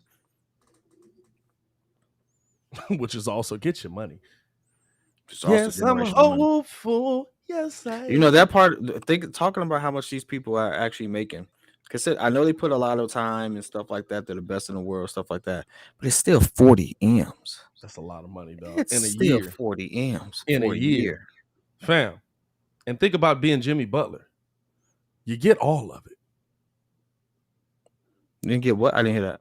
You get all of it. Ain't no state tax. You got to pay the feds, but Average state salary. tax. He's making 42 M's this season. Yeah. He said, if you guarantee the ring in a heartbeat. I don't know. Can't guarantee the ring. It's the NBA. You got to play the game. Vegas might guarantee it. But it's the NBA. You got to play the games. You can't guarantee the ring.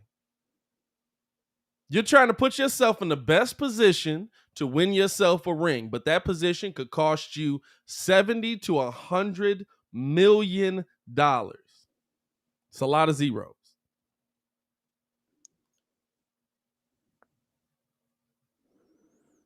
Would you make that move? I'm not making that move, dog. Because this is the thing. There's teams you can go to that it's going to be, you're still going to be in a really good position to have a shot at winning a ring, and you can still probably get your 70 to 100 M's. Is this real? Oh, no. I just realized what I sent you. Oh, come on, dog. I know. Come on, dog. What you doing out here, dog? What's going on? I love it. Shout out to them. So I'm trying to see, right? So here we go. I hate NBA. the trade Oh, no. So that's the part we didn't take into account. James Harden was traded 13 games into the season last year because the season started late. Okay. So James Harden was in Brooklyn for a while before Kyrie took it. I've been doing all this trying to figure out. He was traded on the 14th. They had already played 13 games and he got in there the next game. But no, yeah, I don't begrudge. I don't think I would begrudge James for leaving. But at 70 to 100 M's is a lot. The only place James Harden can get traded and win a ring is Miami. Well, he can't get traded to Miami. They ain't got enough money for Miami. That 3-team deal with the Lakers, Knicks, and Raptors is heated back up. Cam Reddish and Alec Burke to the Lakers. Obviously, them giving up Taylor. I call him Taylor. Talon Horton Tucker. Talon Horton Tucker. And Kendrick Nunn could also be included. Yeah. Yeah. Thanks for telling me. Yeah. Hey, that trade moved no needle. Yeah. Yeah, no, I don't know what it's gonna be an interesting deadline. And like I said, for everybody that's in here, hit the like button, subscribe to the page. We do this Monday through Friday every morning, 6 to 9 a.m. We'll be live at 1 for the coming minutes of the trade deadline. Unless the Bulls make a move earlier. The Bulls make a move earlier. We'll be on for that to react to that. But let's get back to that part for a second. Because all the names that we would think about are moving, except for 2. Here's the one question I wanted to ask y'all. When, in the words of Gilbert Arenas, do we have to shut the fuck up and just wait? Because we was looking at all of the moves that the Bulls didn't make, and almost all of them come with like some wild stipulation. Like the move they gave up for to get Norman Powell and Robert Covington. It's like, oh, they didn't give up nothing. They gave up picks, which we don't have to give. They gave up a lot of picks. Hey, look. And Portland don't want they pick back. The only pick we can give you is your pick. They gave up a lot of picks. They gave up a lot of picks. We didn't have that to give. The other move that we all thought, like, man, Larry Nance would have looked nice here. Larry Nance has having season-ending surgery. So Indiana wasn't going to deal to us in the first place. Indiana was never going to give us Sabonis. And AK was on the phone with him. AK was on the phone with him, trying to work it out. Which I want to know. Hey, they said that conversation was short. Hey, I think P. Will was on the table for that one. I think that's literally. If P. Will isn't on the table for that level of player, yeah. I know fans may disagree, but it's another young guy who's already a massive stud in the league. He's the same age as Zach. He's younger than Zach. He's the same age. He's younger than Zach. No, he's 26. They both 26, I think. Sabonis is not 26. I think Sabonis is 26, bro. Him and Miles Turner, same age, I think. But no, yeah, he's on the table for Sabonis. Absolutely. I don't even know how Sabonis works with Vooch. He's made 25. 25. You're younger than Zach. This is 26 season. This is age 26 season. This is age 25 season. He'll be 26 this season. Okay. Yeah, that's what but still. Hey, guess what? Hey, young. You take that guy. Lot of time left.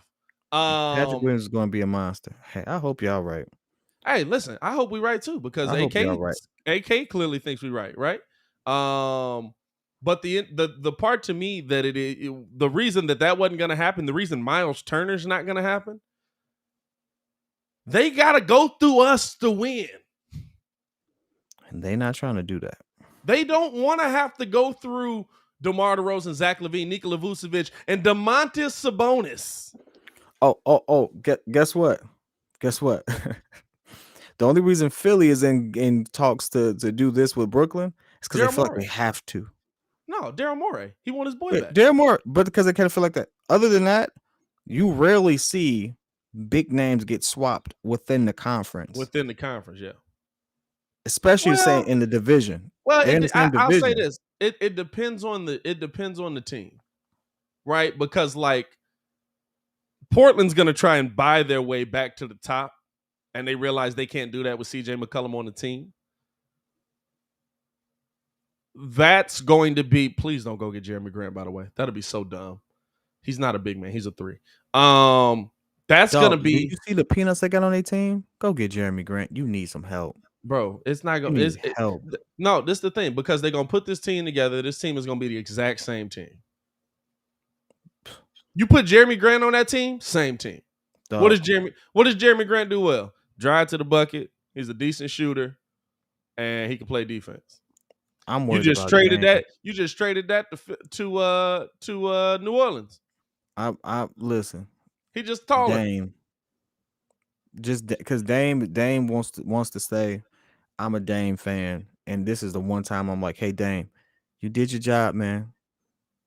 Like it hurt. It's hurting me to see you in a situation. You did your job, though. The NBA is hurt. The NBA is rallying around Dame Lillard like the NFL rallied around Justin Fields under Matt Nagy. It's just like, help this man. Dog, please. Dog. Help like, this man. Where you want to, at this point, sincerely, I don't care where he go. You want to go play with KD? Please go play with KD. You want to go play with Joel Embiid? Please go play with Joel Embiid. I'm gonna say you want to go play with LeBron? Man, just go play with LeBron. At this point, just move.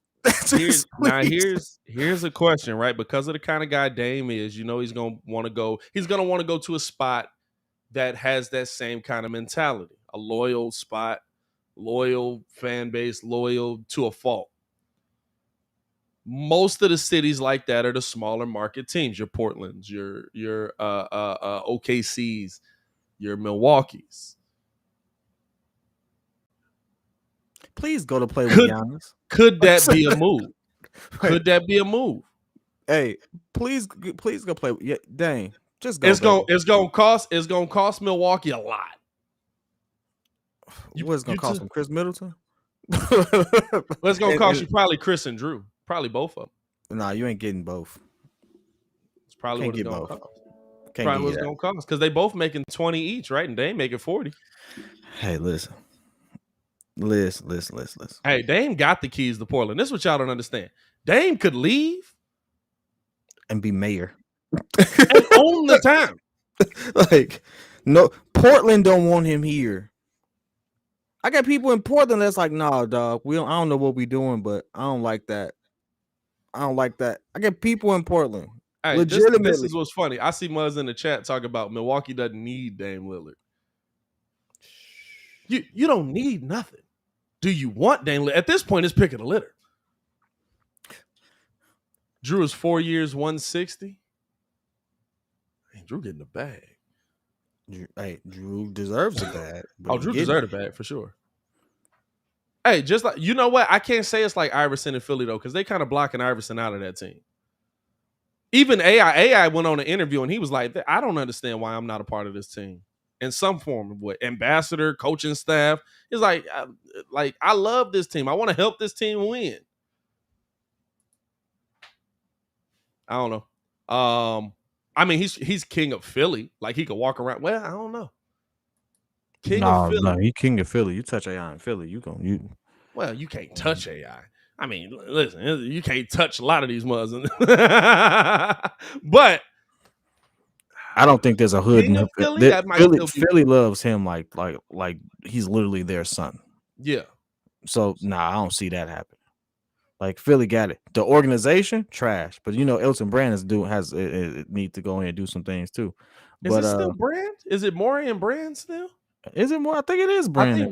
I thought Brand was up out of there. Did he stick around? I could be wrong on that one. It was Philly. I didn't pay attention. It's Philly. Okay. Only time I paid attention to Philly, I'm gonna be honest with. No, I ain't gonna say I didn't pay attention.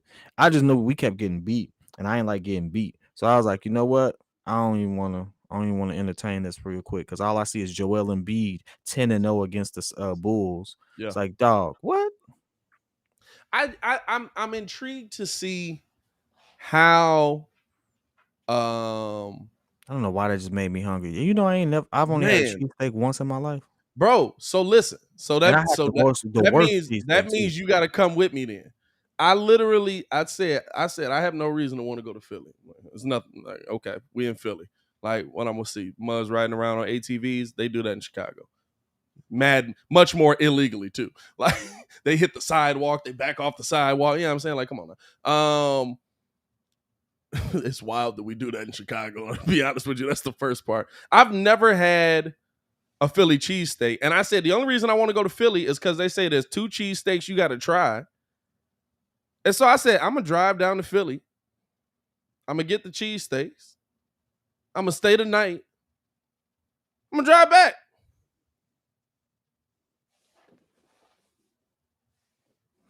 Like, there's nothing down there I want to do. Hey, listen, Pat. I'll pay for the flight. Oh, I like road trips though. I'm finna drive. Hey, listen, I pay for the flight. We can drive back, but I pay for the flight. But we're not finna sit there. I love to take a road trip with you, but we gotta do this one way, baby. We gotta do this one way. I don't think you understand. That's a long drive for us, Philly cheesesteak. We gotta make this an event. The way you just positioned that you've ever positioned it that way. Nah, I road trip different too. I'm a stop on the way kind of guy. Stops. Okay, you know what? I rock with you on that. I'm a stops along the way kind of guy. I'm gonna stop it because the trip can't be Philly for me. Like, Philly's not the trip. How far is Philly from New York? Even going to the All-Star game. You know what I'm saying? $500 cheesesteaks. Oh, God, even going to the All-Star game. Like, dog, I'm going down there. I said I've never felt what it feel like to be going on a business trip. I said, I'm going on a business trip. There's not going to be nothing to do in Cleveland. I'm hoping I see some players, see if I can link up with Ayo Dosunmu, see if I see Zach LaVine somewhere, be like, hey, yo, Zach, let's get a pic. Hey, we'd love to have you on the show. Chop it up, blah, blah, blah. Hey. Fam, this is a business trip coming up. I have no excitement. Maya was like, you finna have fun down there. I was like, it's Cleveland. what I'm finna do. I asked somebody, what is there to do down there? They started off by mentioning breakfast spots. The good thing about this is what works in your favor. It's such a small place since the last time. Well, a lot could have changed since the last time I've been there, but it's still not a lot to do. But it's such a small town compared to Chicago. You're going to run into nothing but ball players. I'm pretty sure you are. I'm gonna be vlogging the whole time. So you're gonna have fun, dog. I don't know why you said it, but I will say this: weirdest All-Star game you could have picked to go to. The reason I picked to go to it was because it's close. And we could have drove to Atlanta. No, and because we actually in a position to go this year. That's you know what I'm saying? This is the first time where it's not like, hey, I'm gonna be taking off of work to go do this. Like it's like, oh, this is work. Why you killing Philly, man? Like it's Cleveland. I'm not killing Philly. What am I gonna do? I don't care about running up rocky stairs. I don't need to see the Rocky statue. By the way, y'all can't get Chuck one. Do Chuck got a statue yet? Why would Chuck have a statue? I don't know. A lot of wins in Philly. Why would Chuck? I don't think nobody on that team got a statue. Do Dr. J got a statue? I think Dr. J has a statue, but why wouldn't AI have a statue? Why wouldn't AI? I don't think AI has a statue. Dog, when AI gets inducted to the Hall, no, he is in the Hall of Fame. You know. How come they ain't never put the statue of him stepping over Ty Lue? Like they don't even have to put Ty Lue like face on put it. Ty Lue in it. Nah, we know who it is. You might as well. But just the simple fact that he's like that would be a cold statue. That picture right there is one of the most iconic sports images of the last 2 decades. Hey, shout out to Ty Lue for turning himself into what he is, though. I ain't gonna lie to you. Ty Lue was actually not. The funny thing is, like, Ty Lue was not a bad player. He was just a role player. He wasn't AI. But what people always forget about that play is like, what is it? 3 plays in a row. Ty Lue was killing AI, and that's what led to that shot. like, hey, if I'm Ty Lue, I'm changing the whole narrative. It's like, oh no. Oh, I'm getting clowned for getting stepped over, right? Oh, we gonna clown this steal I got on you that led to this easy lay that you should have been covering. Oh man. No, hey, ain't no way you finna clown me for 30 years, bro. 30 years? When that happened? It ain't that long. But what we talking about? We talking about 2002? Man, we are 20 years into clowning this man. You know what kills me though? And I don't know if they did it on purpose or anything like that. But the TikTok commercial that features AI on the Stairmaster, that's Ty Lue he talking to. Yeah, I seen that. That's hilarious. Like, are they really recreating this little moment here? Hey, doing the step over where he doing the like it was weird, but it was what it was. Would you rather have Ty Lue's career coaching included or AI's? AI is gonna go down like AI will always be a god in the basketball eyes. And where AI could absolutely find himself doing something within the NBA. So here's the thing. Frank Vogel, winning a ring only matters if you do it a bunch of times now. You know what I'm saying? Like Frank Vogel won an NBA championship.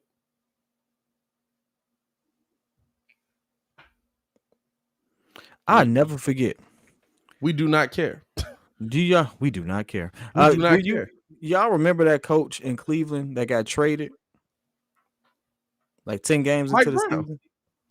No. Wasn't it Mike Brown? No, he was like a European coach. The one that Brown went to the finals with? David Blatt? Wasn't that David Blatt? Yeah, I think it's David Blatt. David Blatt? Y'all know that Buddy was like a Euro legend? Yeah. Like he was a bona fide coach that got canned because Brown didn't like him. He also didn't like how the NBA moved either.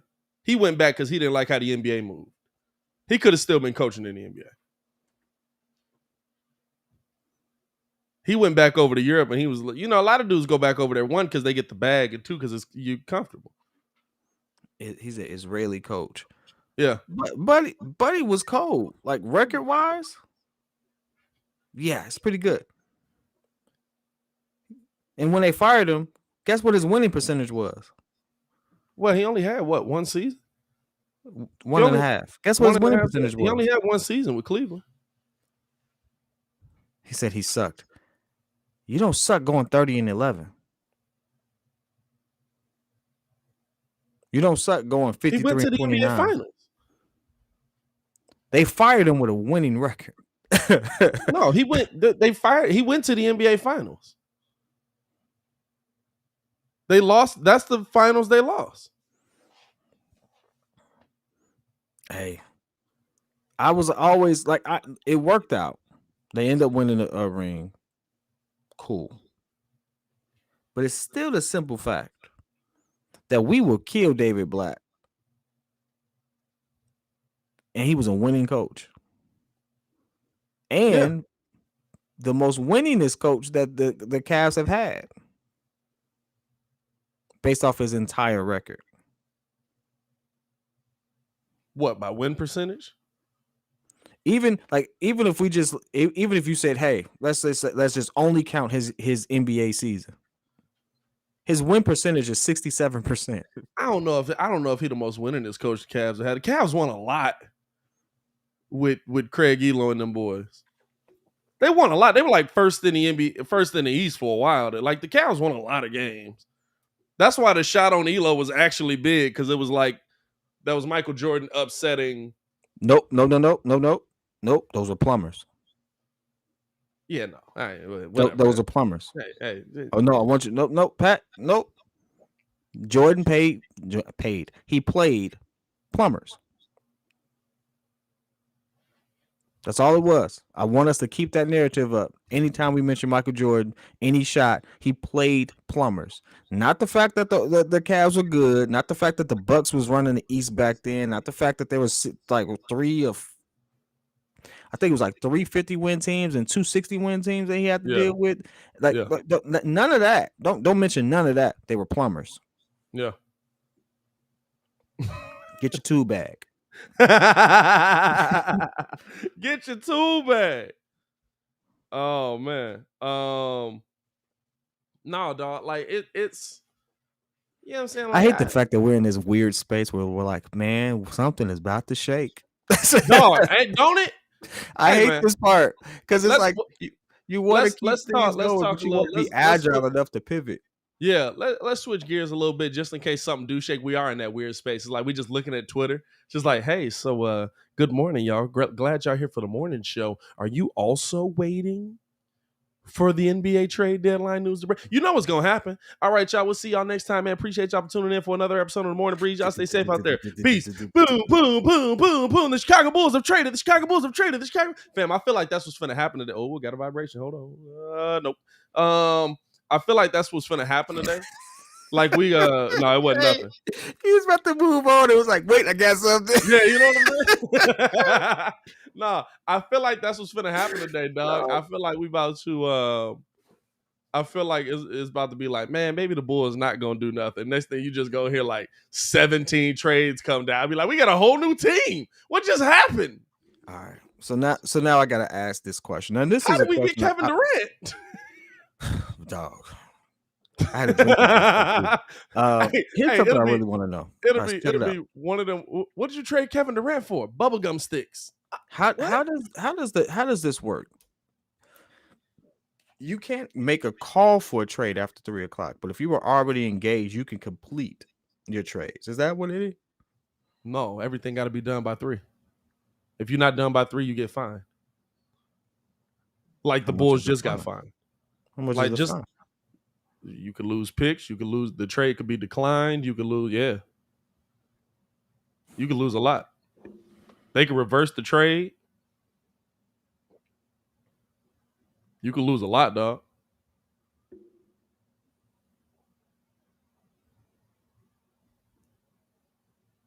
You got to be done off the phone. It's like a test. You know what I'm saying? When the teacher would come through and be like, pencils down. You got that one kid still pencil up and like, I said pencils down. Like, oh snap, that's abusive. I'm trying to. Yeah, that's what it is. Corey's right. It's got to be, so the deal has to be done by 3 p.m., but it doesn't have to be pushed through the league office by 3 p.m. So like all the paperwork, everything has to be agreed upon. So you can't agree in principle, but still have like small like No, monetary things to you figure out. you gotta have everything finished with the deal. Then why did they make it 5:00 Eastern and not 3:00? Like, give them a full business day. You know what? I've always wondered that myself, but I mean, I guess if we're being honest, AK probably ain't slept in 2 days. You got to think about it like this. It's 3:00. It's 3:00 I've in always New York all time. trade deadlines are like that. It's weird. It's like, and it used to irritate me because I'm like, it's the middle of the day. Like, I want to talk about this. Yeah, like it's 3:00 New York time, which is 2 p.m. our time. Yeah. Which is Which 1 is p.m. in Cali. 11 out west. Or no, what is it? It's 1 noon. Because they 3 hours behind New York. They 2 hours behind us. Yeah, it's 2 So hours it'd be behind us. You're noon right. out there. So it's noon out there. Yeah. Like you're pretty much telling the Sacramento Kings, hey, listen, if you ain't got this in by noon, you ain't getting nothing. It's like now the Kings, I mean, that's a bad example because the Kings worked out, right? They made a trade. But it's like realistically, if they're not up and working right this minute, you're really not getting a trade done today. Here's the thing, though, right? Here's the thing. So should it be? Here's an interesting topic. We really are just trying to stretch it just in case something breaks. Here's an interesting topic. Should it be, depending on what coast you're on, you get till that time to make a deal? Because technically, the Kings are screwed out of 3 hours. Their trade deadline is at noon. We're screwed out of an hour. The East has the most time to get deals done. Yeah, but most of their trade partners are also in other time zones, which means kind of depending on, like you lose it in the end, you lose it in the beginning. So I guess it kind of evens out in that sense. You lose it in the end and you lose it in the beginning. What you mean? All right, so like let's say you're in New York, right? But you're trying to get a West Coast deal done, and That's facts. Stand right. It's set for the newspapers. That's exactly why they said it like that, so they can write about it. You bought a newspaper recently? No, thank you, Stan. First and No, foremost. it's the same as daylight savings time. It's the dumbest thing in the world. It's set for farmers to be able to have the extra hours of sunlight. They got lights in the field now.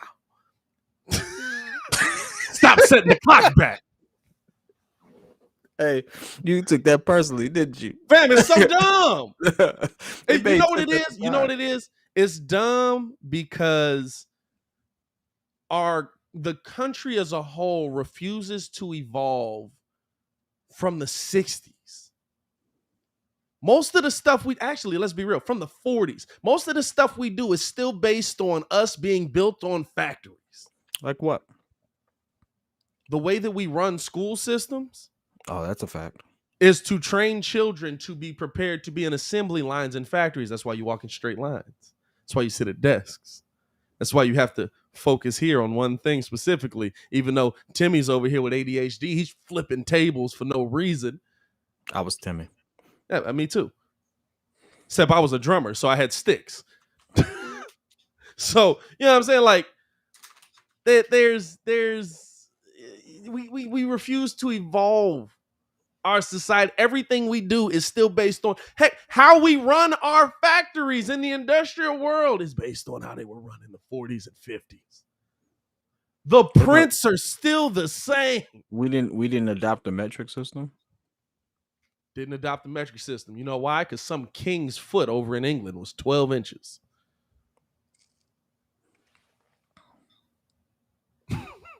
We can't evolve as a society. It annoys the heck out of me. And anytime you're like, hey, can we get rid of daylight savings time? Because, they have lights now. This is how we did it in the 40s. I'll be so happy when you're dead. there's gonna be a mass, like all them people that just can't make change. They just gonna die off, and there's gonna be just 20 years of progress. No, dog. That's not how it's gonna work. I'm telling you, dog. I'm telling you. You know what's more likely to happen before stuff like that happens? Because they societal collapse. Well, that's true. But they the gatekeepers right now. They the gatekeepers right now. It's just like, no, we can't change this. This is how we did it when I was 10. All right, Baki, if this is true, I'm gonna let you know right now. This is a dumb trade. What we got? So Baki which is the Breeze statistician. My man works hard. We got to get my man an official title. I'm not gonna lie to you. We got to get Baki an official title. Here's a report. Baki keep us up to date on so much stuff, dog. It's ridiculous. It's ridiculous. I got to give him credit for that one. Sixers hopeful for a package of James Harden, Patty Mills, and Bruce Brown. The Nets are hopeful for a package of Ben Simmons, Seth Curry, Thibault, and Andre Drummond. Why did it seem like the Nets get so much better and the Sixers get worse?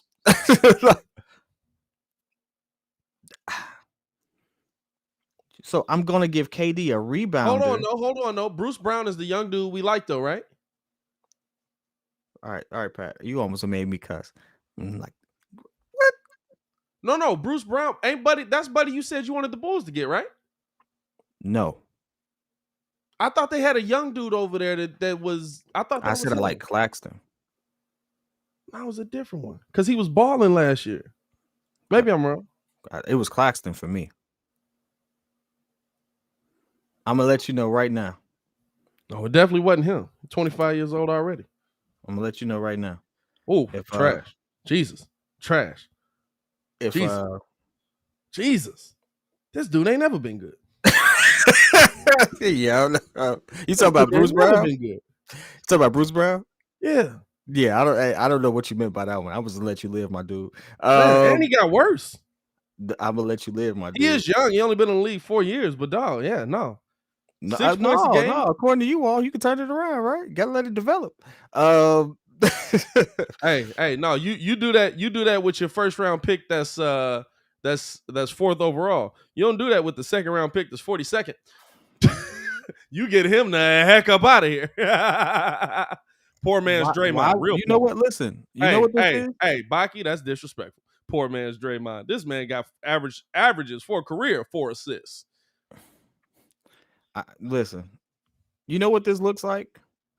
It looks like the Nets were like, you know what? We should never trade it for James Harden in the first place. How do we get all the pieces we gave away? Because everyone that we gave away went on to be freaking all-stars. So at this point, how do we get them back? To me, this is what that looks like. To me, a package like this means that Daryl Morey wants James Harden bad enough to make a dumb decision. That's what that would say. You want James Mills and Seth Curry kind of works out. Nah. Thibault wasn't as much. I mean, the only thing I have against this trade, to be honest with you, is they give up Drummond. And Drummond plays really good minutes for them when Embiid goes down. Man, biggest thing I got a problem with is you getting back Bruce Brown. Like, you're not sending me Bruce out here. Get out of here. Hey, dog. It's like this. Hey, listen. You really want this guy, and this guy's like this, right? He's like this, but you're really like here. So like, I gotta meet you where you are. So Bruce Brown gets me right here. What you think? Hey, you know who else gets me right there? Claxton. All right, so Brandon. No. So you be Dan. All right, so you say Claxton. All right, so we were here. And we needed to meet you. You said Claxton. All right. So now technically we're here, and now you got to meet me. So either you have to find some way to meet me here, or you get Bruce Brown. No, I'm sending you Drummond. I'm sending you Drummond. Okay. Yeah, but see, I want Claxton. I need my interior presence. Yeah, but you got Embiid. You giving me your backup. But you can be your won't. backup. Hey, but you want Drummond as well. You know Well, what I'm saying? you Drummond threw in the deal Drummond already. in. You threw Drummond in because I was already giving you rebounds because James Harden averages about 8 rebounds. So I mean,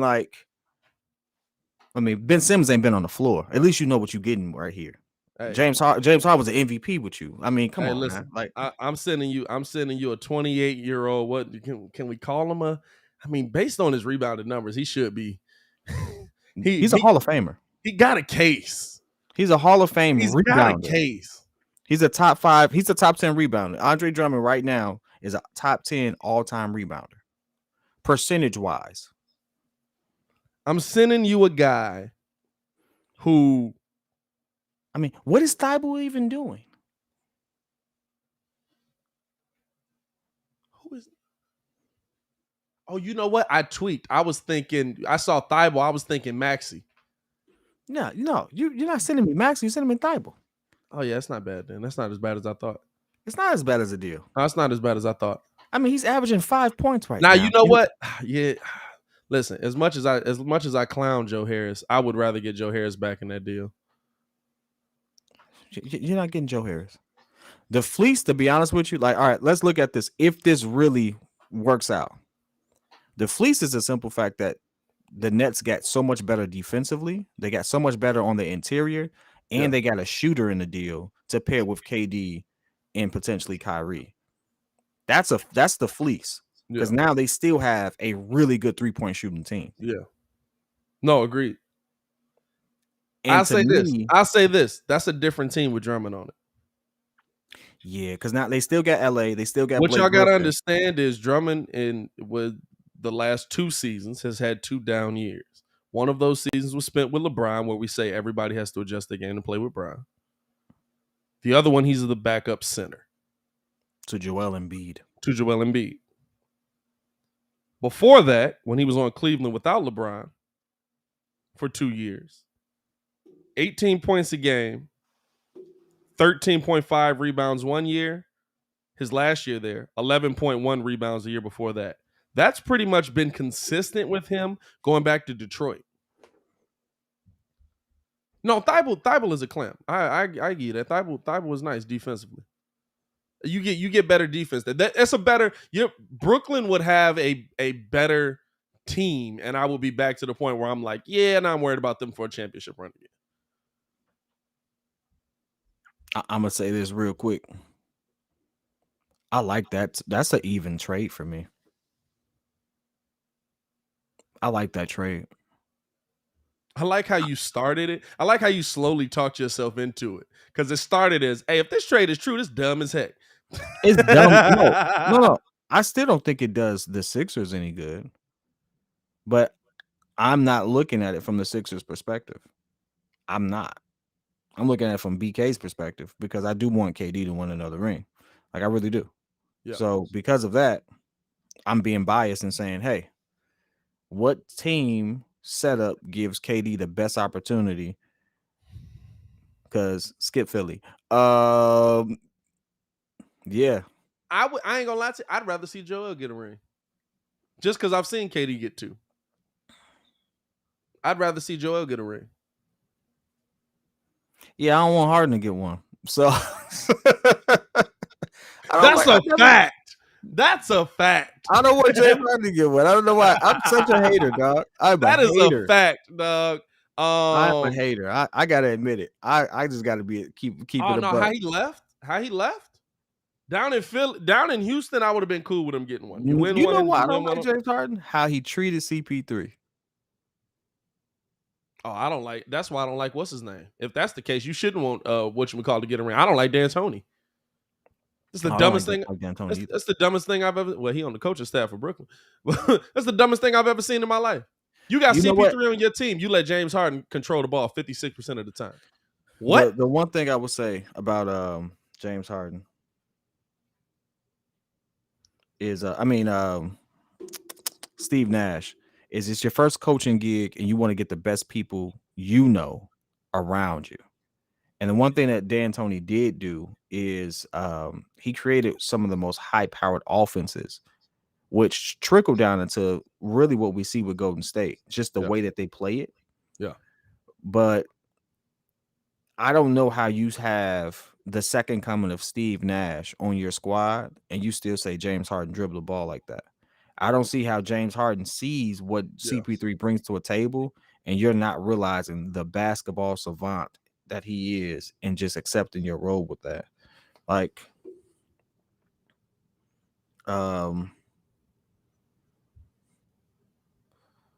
yeah, that's what I don't like. I just don't like how he forced his way out of Houston. That's my only thing. You left your team high and dry. I don't like when must do that. I don't like Ben Simmons for it. I don't like James Harden for it. Y'all sit there talking about the brotherhood of the NBA. We all are in this together, and then when the season started, you turned your back on all these dudes. I don't rap. Yeah, I have a bigger gripe with James Harden than I have with Kyrie. I really do. I don't begrudge James this season because of all of the back and forth. That's not what you were expecting to come to, but yeah, but he's, you know what? I would have respected more. And again, this is just my bias. This is my bias. I'm nobody, and frankly, whatever, right? This is your opportunity to show why you were MVP. Yeah. This is your opportunity to be the man. And again, you're sitting all that Giannis trash talked and quieted down, ain't it? Got real quiet, didn't it? This is the opportunity for you to kind of like show up and show out. Yeah. And again, your second stint with KD, you don't show up. Like all the superstars he's played with some of the best players in the league that never wore a Golden State jersey. If we being honest, KD is the ultimate teammate. He all he tells you to do is do you. KD will say, "Do you," and I will adjust around you. How many times have I sat there and said, I would take KD over anyone because you could put KD on any team in any system and he will still get his money. And it doesn't impact the flow of the game. Because at a certain point, you recognize the fact that that's a superior talent and you're not afraid or even mad at the fact that he's taking those shots because he's hitting it at a high clip. Yeah, for sure. But he only takes like 17, 18 shots a game. What is KD's at? Well, I know it's up now. But on Golden State, what was he averaging? Like 19 shots a game? Something like that, yeah. It wasn't a ton. Mad efficient. Kevin Durant. Oh, yeah, he been out. Yeah. Field goal attempt. Most efficient scorer from 2 and 3 that we've seen. Field goal attempts for his career, 18 attempts a game. He's up maybe 1 attempt a game. 20.3 this year. He averaged 17.32 the year before. Hey, he's been right around 19 with Golden State, he averaged 16 shots a game. Yeah. No, facts. I'm with you, dog. 16 shots a game. That mug crazy. That's freaking ridiculous. So at this point, no, like James Harden, you have the opportunity to really like be the guy. But Kevin Durant, off an Achilles injury, has outplayed you every step of the way. I'm not saying his hamstring injury is not, legitimate or whatever. I never want to do that. But boy, I went to Sham's page. I almost had a heart attack. All this trade news going around. He talking about Zach LaVine in the 3-point contest. I just saw Zach LaVine. I was like, what? Huh? Who? Boy. Come on now, Shams. You can do better than that, baby. I ain't heard from Shams all day. Actually, Woj getting into him today, ain't he? Woj done dropped 15, 16 tweets already. Woj done been on TV and everything. Woj makes all his money right now. You know what I'm saying? Hey, these 3 days is Wojnarowski. Hey, Woj bombs are crazy, dog. I will say that. He's got the best name. Woj bomb is crazy. His full name. I just always called him Woj. Wojnarowski. Adrian Wojnarowski. Hey, Woj was goated when you see Woj peeking in from the side of one of them pictures they taking like of a reporter, and it's just like, is he just checking out her? Oh, relax there, Woj. Shout out to you, brother. He's still a guy. Keep it cool out there, baby. Still a guy. Dog, I swear that's one of my favorite picks of Woj all time. As we coming down, we got the last. You finna dip up out of here? Or you sticking around the whole show today? Got a few minutes. All right. Before we get up out of here, man, question to the chat, question to y'all. Something that I think we definitely need to get into. It's crazy the NBA trade deadline has overtaken Super Bowl talk. Like, that's crazy. But I guess you can only evaluate the game so many times. If the Bulls do nothing and wait for their team to get healthy, what are our expectations for them finishing the season? If you wait for Alex Caruso, wait for Lonzo Ball at a time where, listen, when we saw them, we just knew they were championship bound. When we saw all of them on the floor together, we just knew this team was, oh my God, this is a great Bulls team. This is one of the best teams in the East. This is the best team in the East. This is one of the best teams in the NBA. Does that change? Because remember, when we were talking about them making a finals run, it was with the pieces we got. Does that change if they make no moves at the deadline? Now, of course, you can still make buyouts. Like, it doesn't mean you can't get a big man. You know what I'm saying? The buyout market's there. I keep hearing Derek Favors might get bought out. I don't understand it unless you just don't want him on the team. But he's 30 years old. I would absolutely love to go get him. If they buy him out, that should be the first. Hey, brother, just put on the Chicago jersey. Just fly here in the jersey. If we make no moves, make no trade. Yep. Second round exit.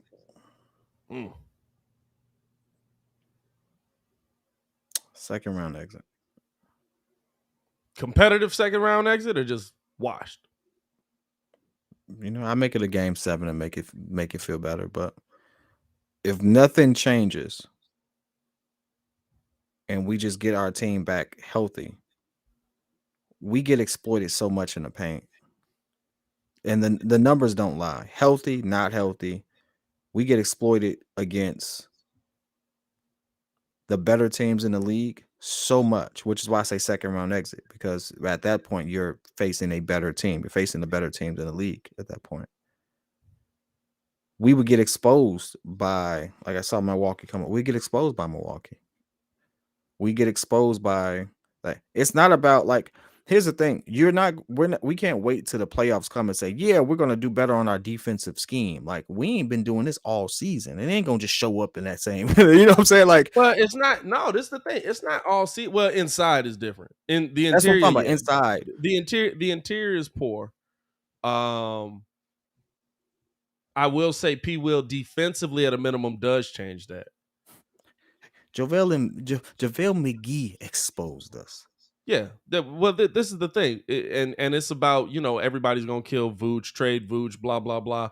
He has to have help. When Vooch leaves out of there, I told y'all last night, I'm not going to say it this morning because everybody was like, oh my God, pause. But when Vooch is down there, it's 5-on-1. At times. And there's no other defensive presence inside that's big enough to rotate over, right? You also can't go into this thinking, oh, P. Will's going to help our interior defense, which I think he will, but P. Will has been out for how many months?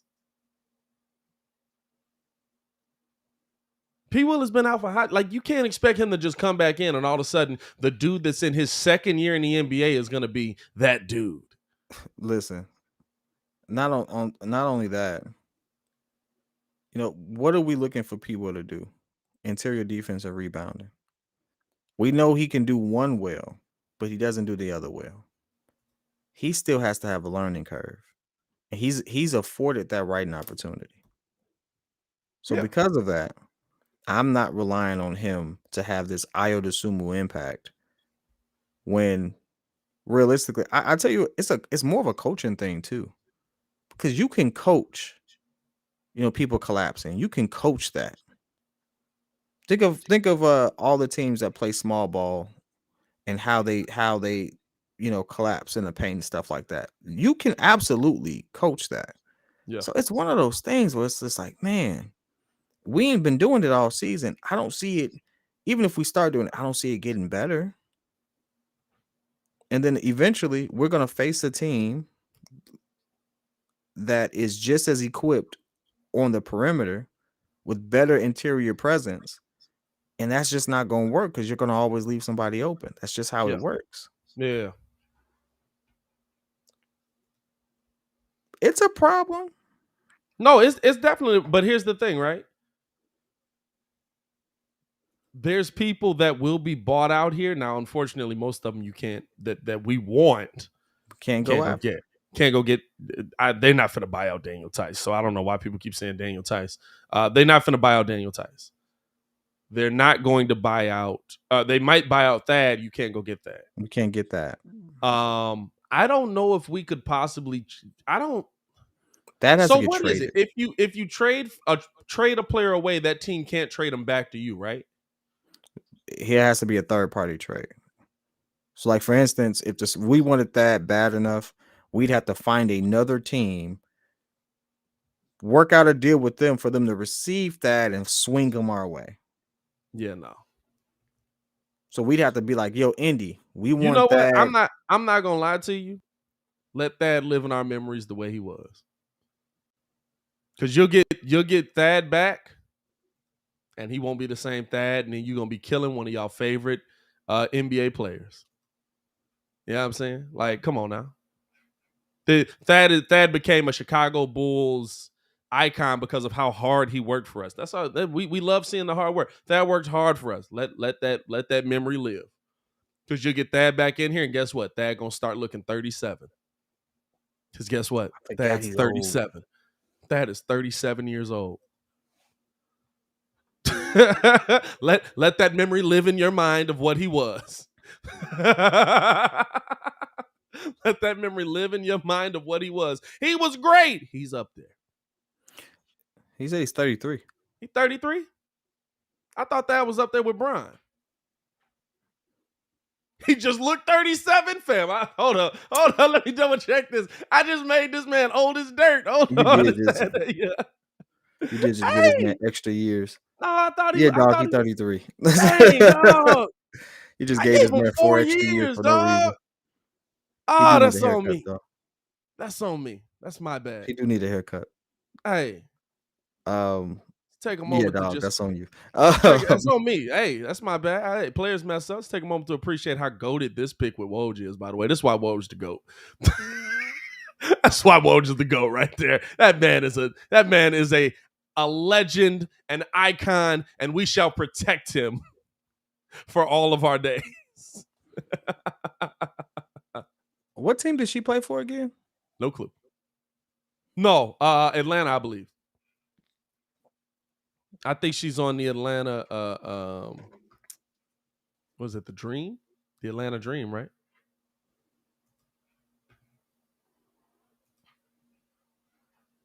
I don't know. Oh, but no, that's why I asked. It was just a quick little drop and then move past it. But no, you know why I asked though? Hey Pat, don't let Thad wife hear you say that. Hey, she actually cool. She followed me on Twitter too. She cool people though.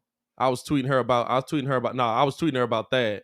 Legit, like when he was here, Thad relax, Brand. Facts, but relax. But I was tweeting her on Twitter, I was tweeting on Twitter about Thad, and I put the Sky Draft. No, I didn't.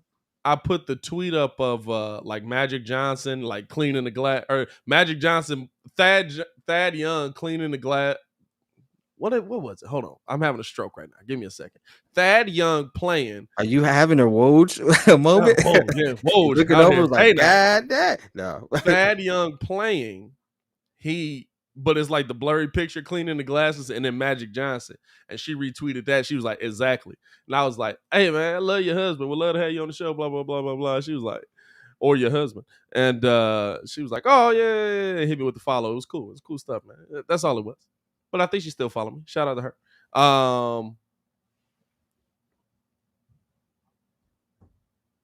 Hit you with the ugly face. Let that die real slow.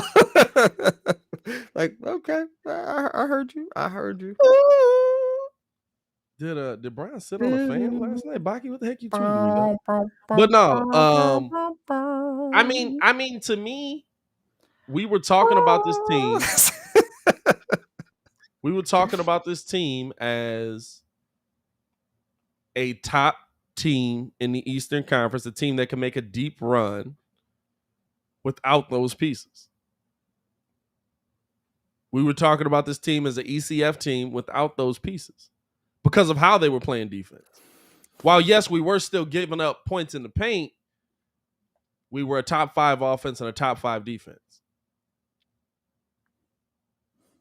And we were keeping teams to like 105 points, even though a good 40 of it was interior. Why is it that when that team is healthy again, we don't hold them to that same standard? That team also, by the way, and I love the stat of they haven't beat any of the top 5 teams. We did beat Brooklyn while they were top 5. We did beat Cleveland. Cleveland's a top 5 team right now. Nah, I don't give y'all that. That's what the narrative is. No, the narrative. The Bulls can't beat any of the top 5 teams. No, the narrative is stupid. But I'm gonna just say this. We never beat the Nets full strength, and the Nets have never played us full strength. But the closest that we both gotten to full strength, we got smacked. Yeah, one game. One game you get smacked, right? Well, guess what? Can you gauge everything off of one game? The team that we consistently get smacked at with, no matter if they top 10 or not, has always been Philly. Philly, for some odd reason, come through Chicago and live rent-free. We didn't get smacked versus Philly. We competed versus Philly that whole game. Philly comes through here and lives rent-free at the Ritz-Carlton every single time. Yeah, but see, even that narrative is Joel Embiid is 10-0 versus the Bulls. Yeah, a lot of that 10-0 is versus a Bulls team that the next best player was Denzel Valentine and Tony Snell. All right, so let's look at this season. Happened this time. We didn't even beat them when they didn't have Joel Embiid. No, I agree with you. This season makes sense. This season, okay, we got some issues inside. This season, Philly could definitely be a problem for us.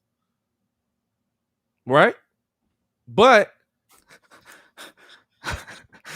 this season, they could definitely be a problem. Newsflash, Pat. They've always been a problem for us. It ain't no matter the season. But that's the thing.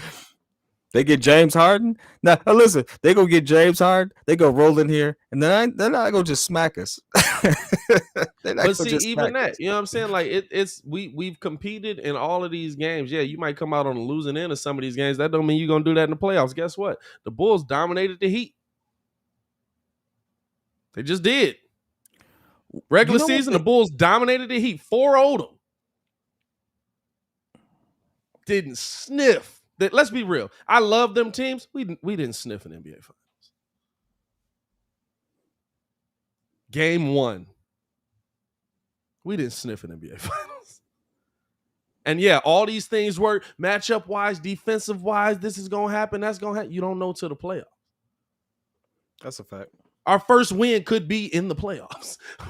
Hey, guess what? Guess when I want my first win to come against Joel Embiid in the playoffs. You want to see him cry in the hallway like he did? Yeah, I'll for sure. Come on now. I want to see him break down to that white woman again. But it's just wait a second. Wait. That was his girlfriend. That's his girlfriend. What? Paul, dog, you be having these little one-liners. Hey, man, I gotta go fix. I gotta go take my kids to school. You don't even know what's happening no more. I was about to say, why did he say that? Why he just say that like that? Like, we ain't gonna never get picked up. Like, hey, listen. I'm half white. I can get away with these jokes. Fire, let them fly, baby. Hey, man, I'm gonna see you around 1. Hey, my boy, I'll see you then. Yes, sir. Yeah, as we come into a close here, shout out to Kid for pulling up and rocking with us as always, man. It's I look at it differently, right? I look at it with a different perspective. We talked about this Bulls team as a team that could win all the way up to the Eastern Conference Finals based on what we saw. So without that team,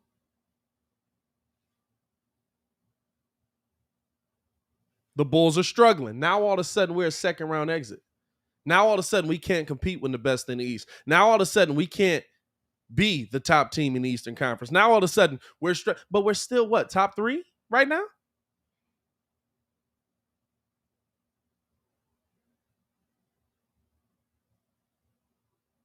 We're still top 3 right now?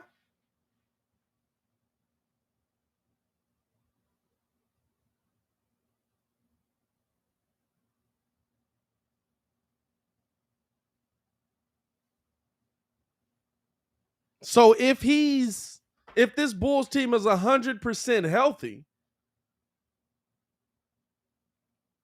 why aren't they what we thought they were before?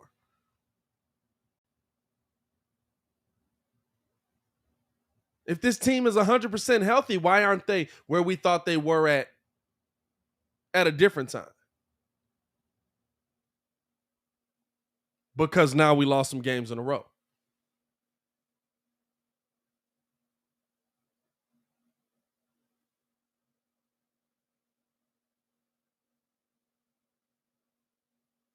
You know what I'm saying? Like that's what I wonder about.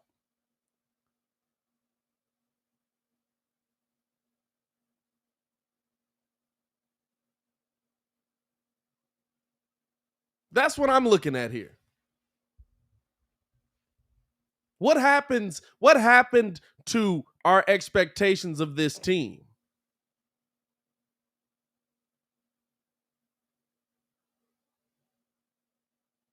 And it's not to say, hey, guess what? If they don't make a trade, they don't go out and get a big in the buyout market. It's not to say that at all. You can still get that.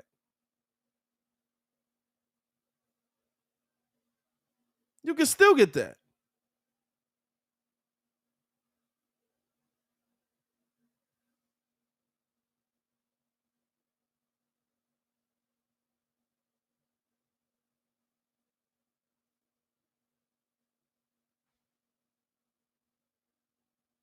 But to me, I look at, if we don't see anything from AK today, people are going to lose their minds.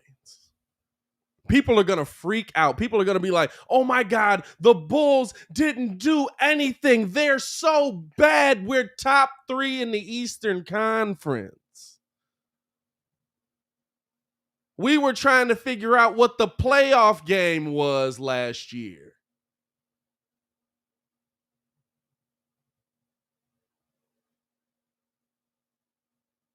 It's not to say that expectations don't change on this team. It's not to say that expectations don't update. Listen, they do. The Bulls put themselves in a position to where now we're holding them to higher expectations because, hey, oh my goodness, this team is good enough to make an ECF at a minimum, and with a chip in the chair, you can find your way in the finals. This team is that kind of good.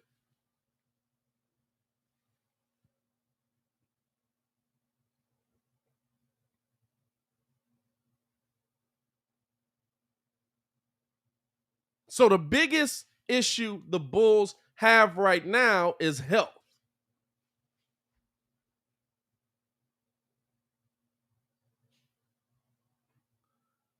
The biggest issue that the Bulls have right now is health.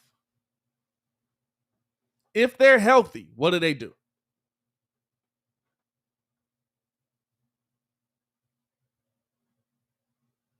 If they're healthy, how far can this team go? And to me, that's a lot farther than all of a sudden the expectations have changed.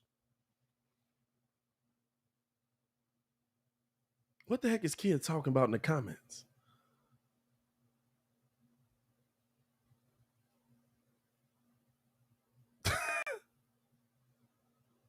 I just see and Loud. I know you see me, Patty. He gonna ignore me. Who are you? What are you talking about?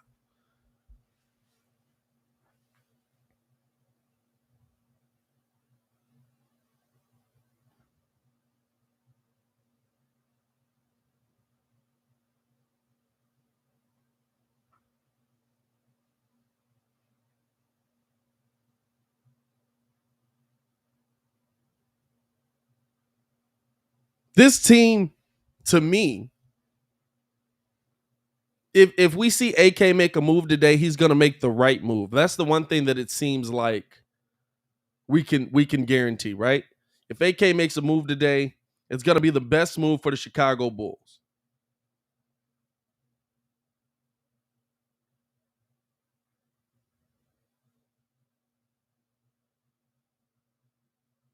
If AK makes a move today, it's going to be the best move that puts the Bulls in a position to be successful moving forward.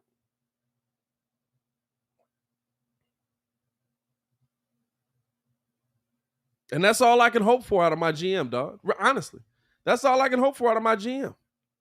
Was Caruso, Lonzo timeline. They're going to be back right before the playoffs. 6 to 8 weeks. 6 to 8 weeks. We haven't seen an update on that. Still 6 to 8 weeks, and Caruso's is a reevaluation. Levante says he smells a blockbuster trade coming. I don't know. I don't know if I do. I could absolutely see them doing nothing.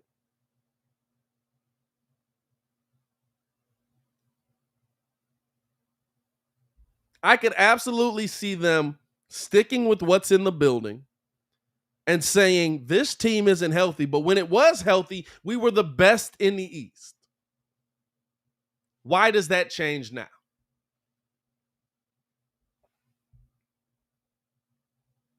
I could see AK doing that. I could also see AK putting in pieces that fill in his deficiencies. And we're not thinking about some moves that we can make. You know what I'm saying? Maybe we buy out Tony Bradley. You bring somebody else in there, put them in that position. Maybe not. But we're not thinking about how the Bulls are going to navigate this whole thing moving through. And so it's going to be an interesting day to see. First things first, I appreciate everybody who pulled up into the chat, man. Hit that like button, subscribe to the page. I appreciate everybody who tunes into the show every day, man. This thing is growing every single day. I think we had 80-something people in here. So this thing is growing every single day. Get in tune with us. Share it up. Let people know what's going on, how we're doing this, man. We'll be back tomorrow to react to those moves. We'll also be back later today. If the Bulls don't make a move, the second I get off this live, if the Bulls don't make a move before 1 p.m. today, we will at a minimum be live at 1 p.m. today. If the Bulls make a move, we'll be live early. I appreciate everybody for showing love, man. I'm sorry, I said 1 p.m. 2 p.m. I'm sorry, 2 p.m. Right? No, 1 p.m. We'll be live at 1 p.m. because 2 p.m. is on the East Coast. Yeah, 1 p.m. So, as always, appreciate all the love. Appreciate all the support. It's your boy, Pat the Designer, back at it again. I hope y'all have a great day. I hope the day moves well, and I hope the Bulls make some big moves that makes all of our days a little bit better. Y'all stay safe out there, Chicago.